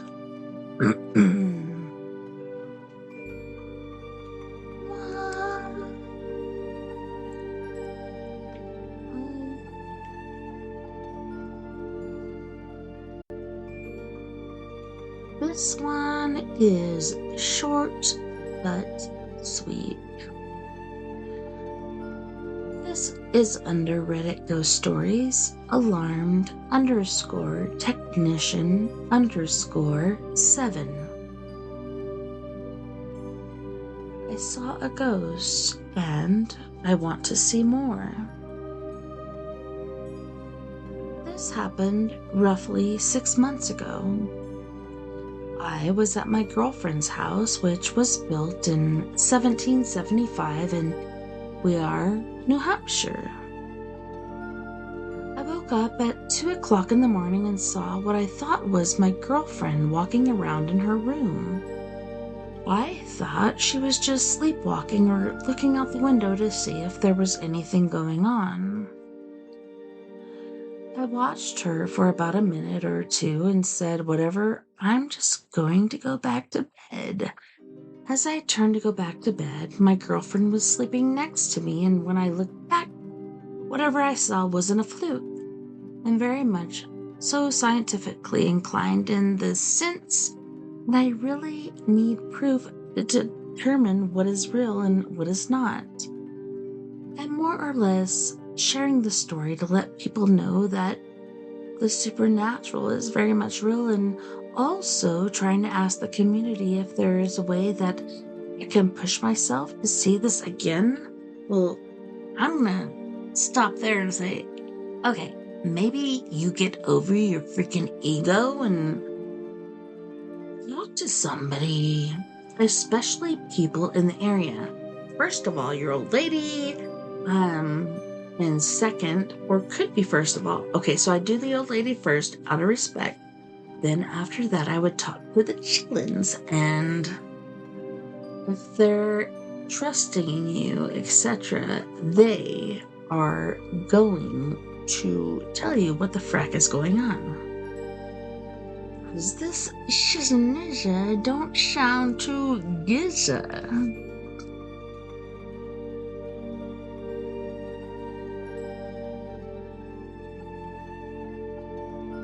This one is by excellent major 5.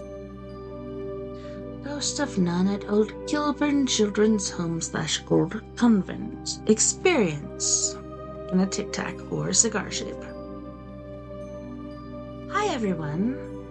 Looking for people who may have had the same experience as my mom. I've been listening to Uncanny, and it made me want to share my mom's story. She used to work at an old children's home in Kilburn, London, UK in the 1980s. She was on a night shift alone one evening when she said the living room she was sat in went cold. She got up to pull the curtains to, and a nun with no face was stood opposite where she was. After a few moments, she said she was gone, and she was so frightened. To this day, my mum, who is not one to believe in this sort of thing, said she knows what she saw was a ghost. What's strange is, when she told the cleaning lady the next day, she revealed that the children's home used to be a convent and that she had also heard things. Would love to be so interested to see if there's anyone else out there who worked there and also experienced anything. Although it sounds very scary. It really does. And then it says there's 3 comments. Cryptid Keeper 67 said, I haven't, but this is an interesting story. Thanks for sharing your mom's experience. Excellent Major 5 did the heart hand sign. Raspberry Unhappy 408 said, what was the home called? Google suggests multiple possibilities that could be researched further. And you guys, don't take this for, oh my gosh, for certain, because you could be hiding. There's been recently a lot of freaking AI shizanisms, and I'm not trying to talk shiz about the AI, but the AI has been telling stories, and we don't need these fracking stories being told in these. So, yeah, back in my day, I'm just kidding, but thoroughly, why? Why can't you just let us have our own thing? Like, okay, we have Reddit, we have Twitter, aka X, we have Facebook, we have all these different things, and you gotta go in there and frack shiz up. It's messed up, and I'm not happy with it, I have to say. I'm going to go down and see if I can find something new. This is by alarmed _ technician _7. I have no story of hallucinations or anything within that realm, and trust me, I was really aware, fully aware, awake, and stayed awake for almost the rest of the night. Having my girlfriend witness something very similar a week later is quite a coincidence. If I thought of whatever reason something wasn't 100% real, I would not claim it to be real. Oh my god, you guys, like, it's not even showing what the frack it was showing before. Weird. Weird. Why is it not showing? This is BS-ry. What? Why? I want to know why they're not allowing this.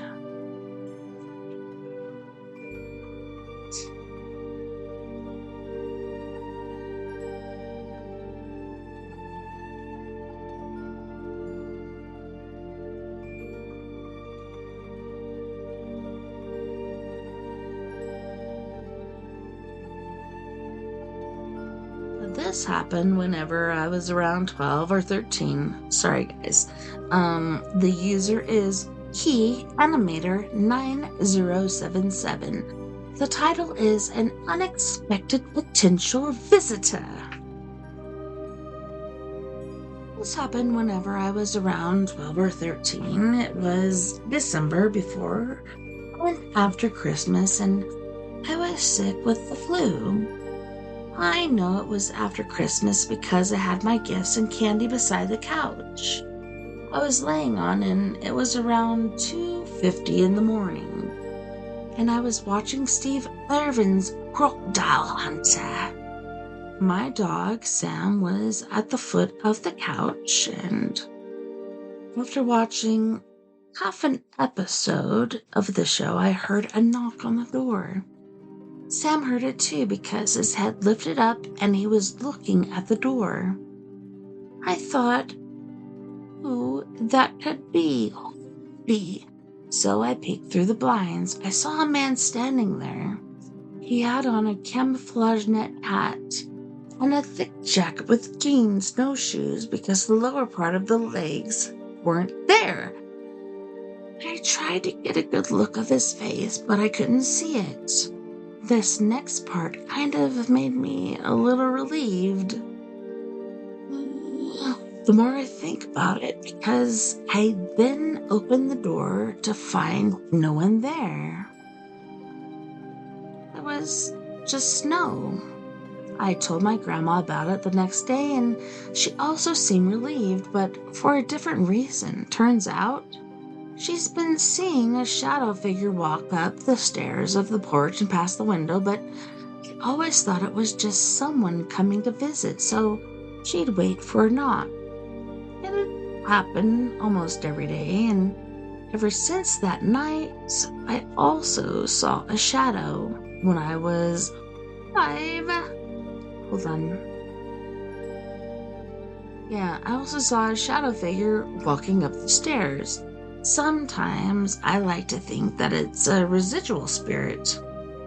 My grandpa died from lung cancer when I was 5, so it makes me feel a whole lot better to theorize that it's him coming home from whatever he did before his diagnosis. I just thought I'd share this story with you all because it was the first time an event made me officially believe that the paranormal is real. And while I'm not entirely superstitious now, I still believe that there are spirits. Thanks for reading this. TLDR. Okay, talk later. What the frack? I don't understand. I've not ever understood what TLDR means. Can you leave in the comments what that means? I think talk later, direct result or something? I don't know. Could you let me know, please? Because I want to know. I want to be in the know. In the how, in the how, in the know. Sick girl saw a ghost after Christmas and believe it's her papa. Yeah, well, that was grandioso, wasn't it? Alright, again.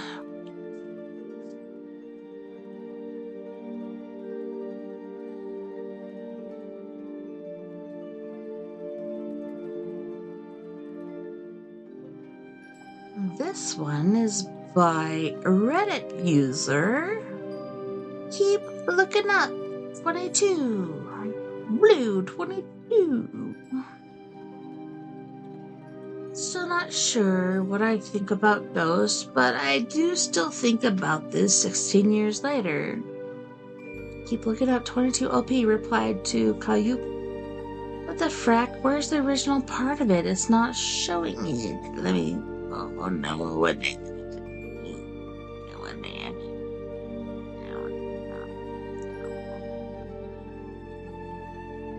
Sorry guys, I'm trying to find it. I think we went to skew, my boo. Oh wow. Yeah, I'm seeing a lot of shizonisms I haven't seen before. What a good story. Share it here. Alright. Let me see how much time we have left. There's 21 minutes. It's T-minus 21 minutes and counting.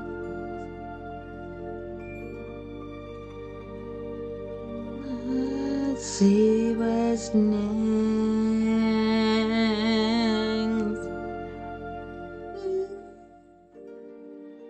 Oh shit. Yes, I'm trying to move this over, but yes, let's get little and let's get big, shall we? This is by Express-Ice 8409. I almost fell for a roadside trap in rural Ohio.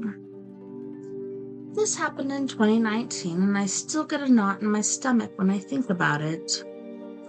I was driving home late from my sister's place, taking a rural back road in Ohio that I've driven 100 times before. It was one of those stretches where there are no streetlights, no houses, just woods pressing in on both sides. About halfway through the drive, my headlights caught someone on the shoulder. A man. He was stumbling, waving his arms like he needed help. His clothes were torn and he looked injured.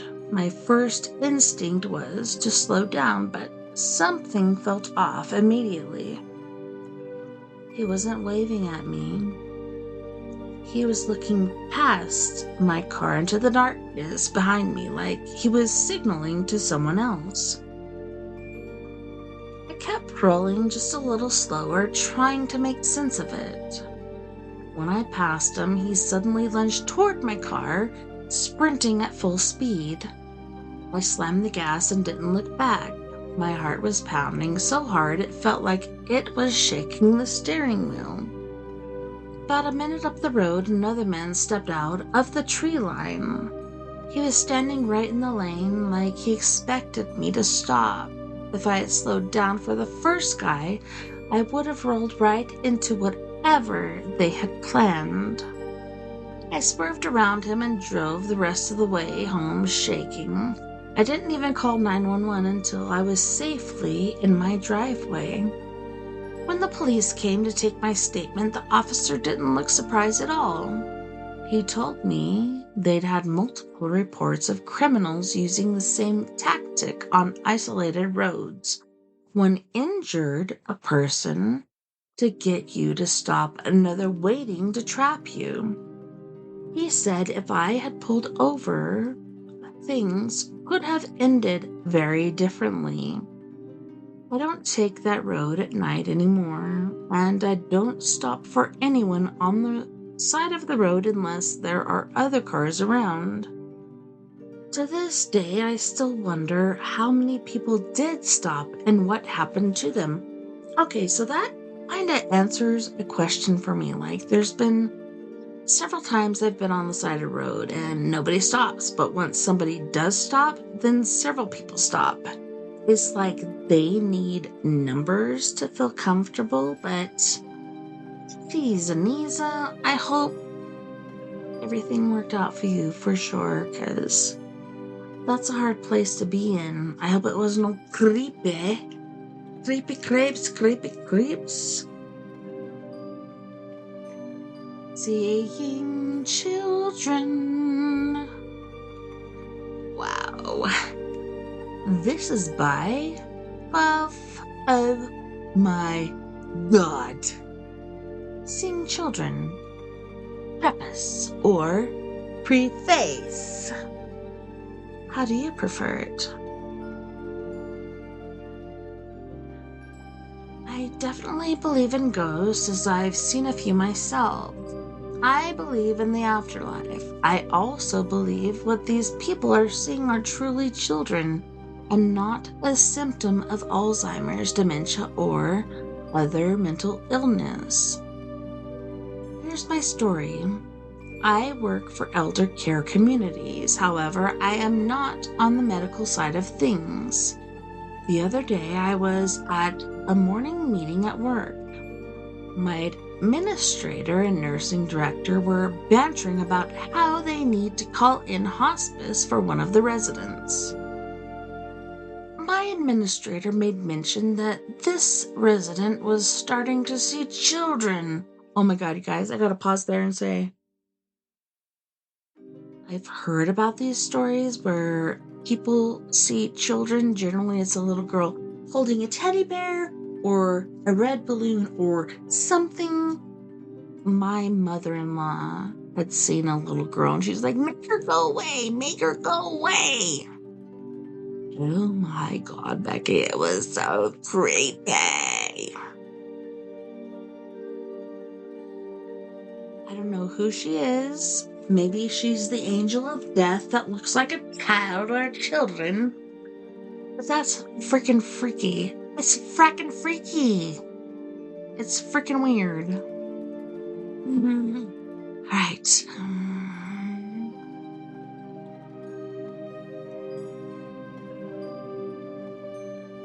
Oh my gosh, where am I? My nursing director agreed that seeing children has been mentioned by the resident. Well, I'd never heard of this phenomenon before. I've heard of people being on their deathbed and seeing dead relatives, but not children. My administrator, who has been in the elder care industry for many years, went on to say how commonplace this is. Again, I have never heard of this before. Also, prior to working in elder care, I worked in death care. I worked for a large funeral home and cemetery, but nope. Never heard of this. Has anyone experienced this with a loved one right before their death? I'm telling you, my mother-in-law was seeing a children in her doorway, and she's like, make that girl go away. Like, she loves kids and she's super cool and spry and whatever, and She did not like the little girl holding I think it was a bunny, a droopy-haired bunny doll. Bunnies, let's see. Jack DAC 417 said, my mother-in-law died on November 3rd of Parkinson's and Lewy body dementia.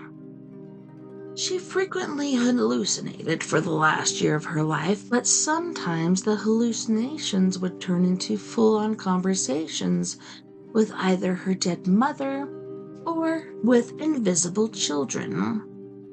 It amazed me how real the conversations were to her and to those who could only hear her side of the conversation taking place. Evangelos_Smith said, what would they talk about? Dak417 said, to the invisible children, she would say cute stuff that you would say to a very young child. To her mom, she would talk about whatever was going on in her life at the time. She called her mom her other mother because my father-in-law would constantly remind her that her mom had passed. I'd ask what her other mom looked like, and she would say she looked like the same as her mother. My father-in-law discouraged these conversations. I almost did my Miss Swanee. Mitch31 said, I work in hospice care, and this is actually very common. People tend to see relatives that have passed, children, and animals, the most frequent from what I've seen.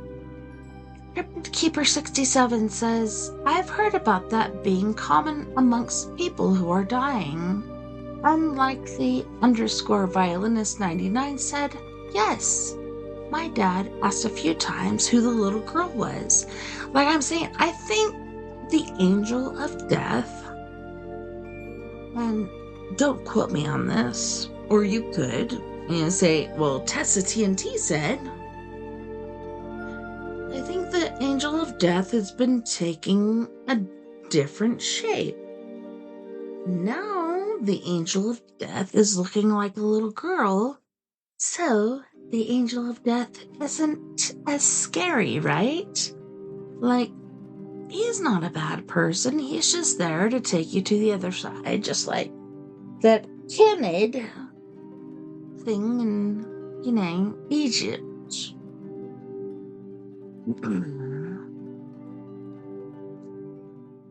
Oh my gosh, I gotta go down here. Man.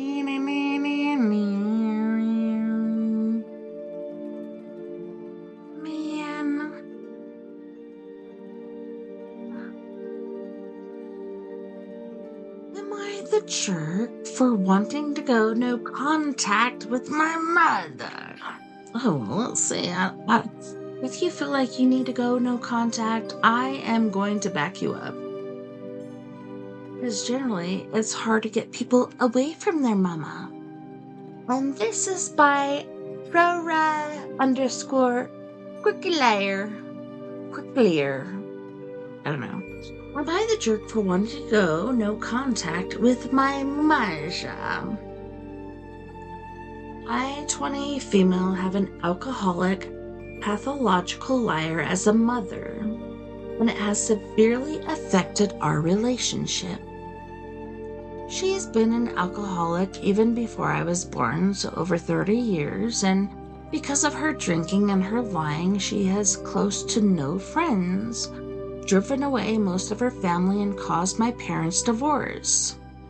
My mom also smoked so many cigarettes in our house. We smelled so bad, and everything in our house had cigarette smoke stains.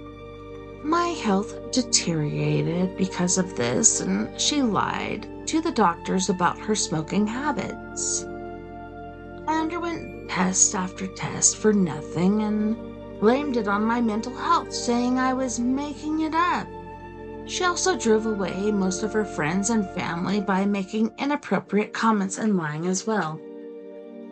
Okay, so boys and girls out there, if you're listening, don't let your mother lie. If your mother lies, you say, "No, Mom, that's not how it is," and state what is true, because the doctor is going to decipher what is real and what is not. And 9 times out of 10, the doctor is going to go on your side. So, hell yeah, sister or brother or whoever the frack you are, speak up, let them know. It's very most important, I must say. Okay, so when I was a teenager, my parents were freshly divorced, and I tried to establish boundaries with her. I won't see her unless she gets help, aka rehab, and I tried not to stay in her house for my health. She kept crossing my boundaries, lying about her smoking and drinking habits to my face, calling me 3 times a day, and called me every insult in the book, including my father, that he was taking me away from her. In parentheses, the court ordered he have sole custody of me because she couldn't take care of herself or me. End comment. Or quote. My senior year of high school, shit really hit the fan with her. I tried no contact, and she showed up at my house looking for me, and my stepmother had her arrested. She also called the cops on my dad when I wouldn't pick up her calls, saying I was endangered, and she was worried for my safety. She left him threatening voicemails telling him she was taking him back to court to sue him back for custody. When I was in no contact with her, she called everybody on her side of the family, and my dad's asking them to tell me to call her. Her mother, my nana, and my mom's sister, my aunt, told me to just reach out so she can stop bothering them, even when having a relationship with her severely impacts my mental health. I'm telling you, sister, people are so selfish. I'm 20 now, and in my 3rd year of college, she's been in and out of rehab and has been tolerable at most. She admitted she was a problem and she stopped smoking. But the damage was done.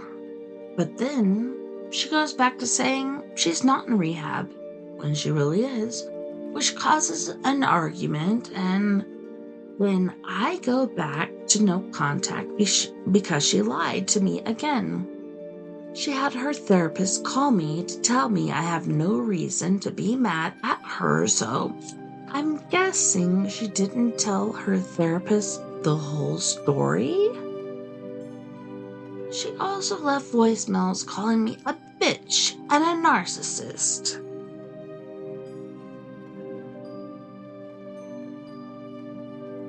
She is severely underweight, 70 pounds, barely eats, lost most her hair, has no muscle or tissue. Her mental cognitive ability has been severely impacted, has a bloated stomach, can't walk, her face is caved in, and she's in and out of hospital. She tells everyone her liver is fine, but she has every sign of liver disease except for jaundice. She makes me feel crazy, but even her family thinks she has liver disease. She can't take care of herself, and her apartment is a pigsty. She doesn't clean, so her apartment is dirty, smells like dirty dishes, and has so much clutter scattered everywhere. There are also bugs and fruit flies, so I never stay over and try to keep my visits as short as possible. I'm telling you guys, if you just freaking take care of yourself and don't leave shit laying behind and clean up after yourself, you won't have to really clean house. It'll be so freaking easy. My family said she doesn't have a lot of time left, likely due to her weight and her continuous drinking, so they said to just put up with her until she dies, which is morbid as hell. My dad also said to keep in contact, so I have no regrets. But here's the thing. I hate her with every fiber of my being. I can't talk to her for more than 10 minutes without getting angry or annoyed at her stupidity. Every problem in my life can be tied back to her and her choices. I wouldn't care if I never talked to her again, but I also have this part of me to always take care of my parents. And she has no one. I don't want to leave her for dead if she's so close to dying. I'm sorry this is such a long post, but I needed to vent and I need advice. Honey Boo Boo Child, don't be sorry for that, you know? Everybody goes through their own traumas, and everybody's traumas are different, and sometimes it's really hard to talk about or reach out or impede on issues you're going through. So, man, I really hope everything works out for you. That is redonkulous. Man.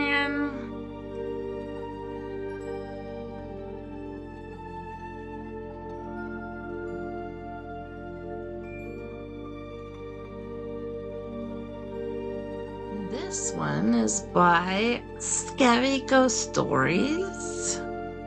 This is actually Reddit Ghost Stories. It doesn't say who it's by. Hold on, guys.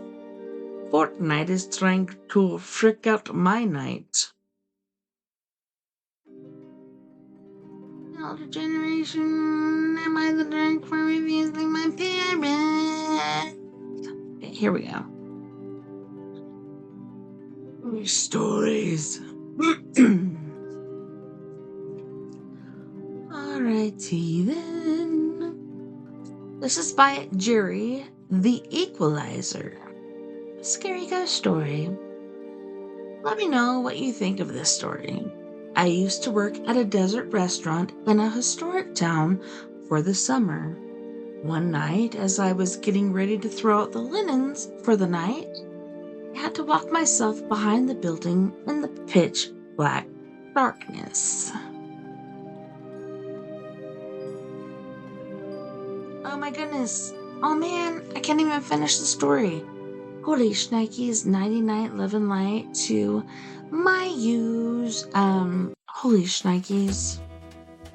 I will see you back here tomorrow night with Psychic Chris Garcia and most likely his old lady. Is the old lady? Ooh, she's so cute and sweet. And her daughter's in town. Holy shnikes. One of the beautiful reasons we didn't do a Psychic Chris Garcia show, but no, he had friends, family around, and I wasn't about to get into that. But thank you so much once again for hanging out with me tonight. It was my pleasure hanging out and entertaining you. Night night, love and light. Please take care of my yous, and I will see you back here. Same crazy time, same crazy place. Nighty night, love and light.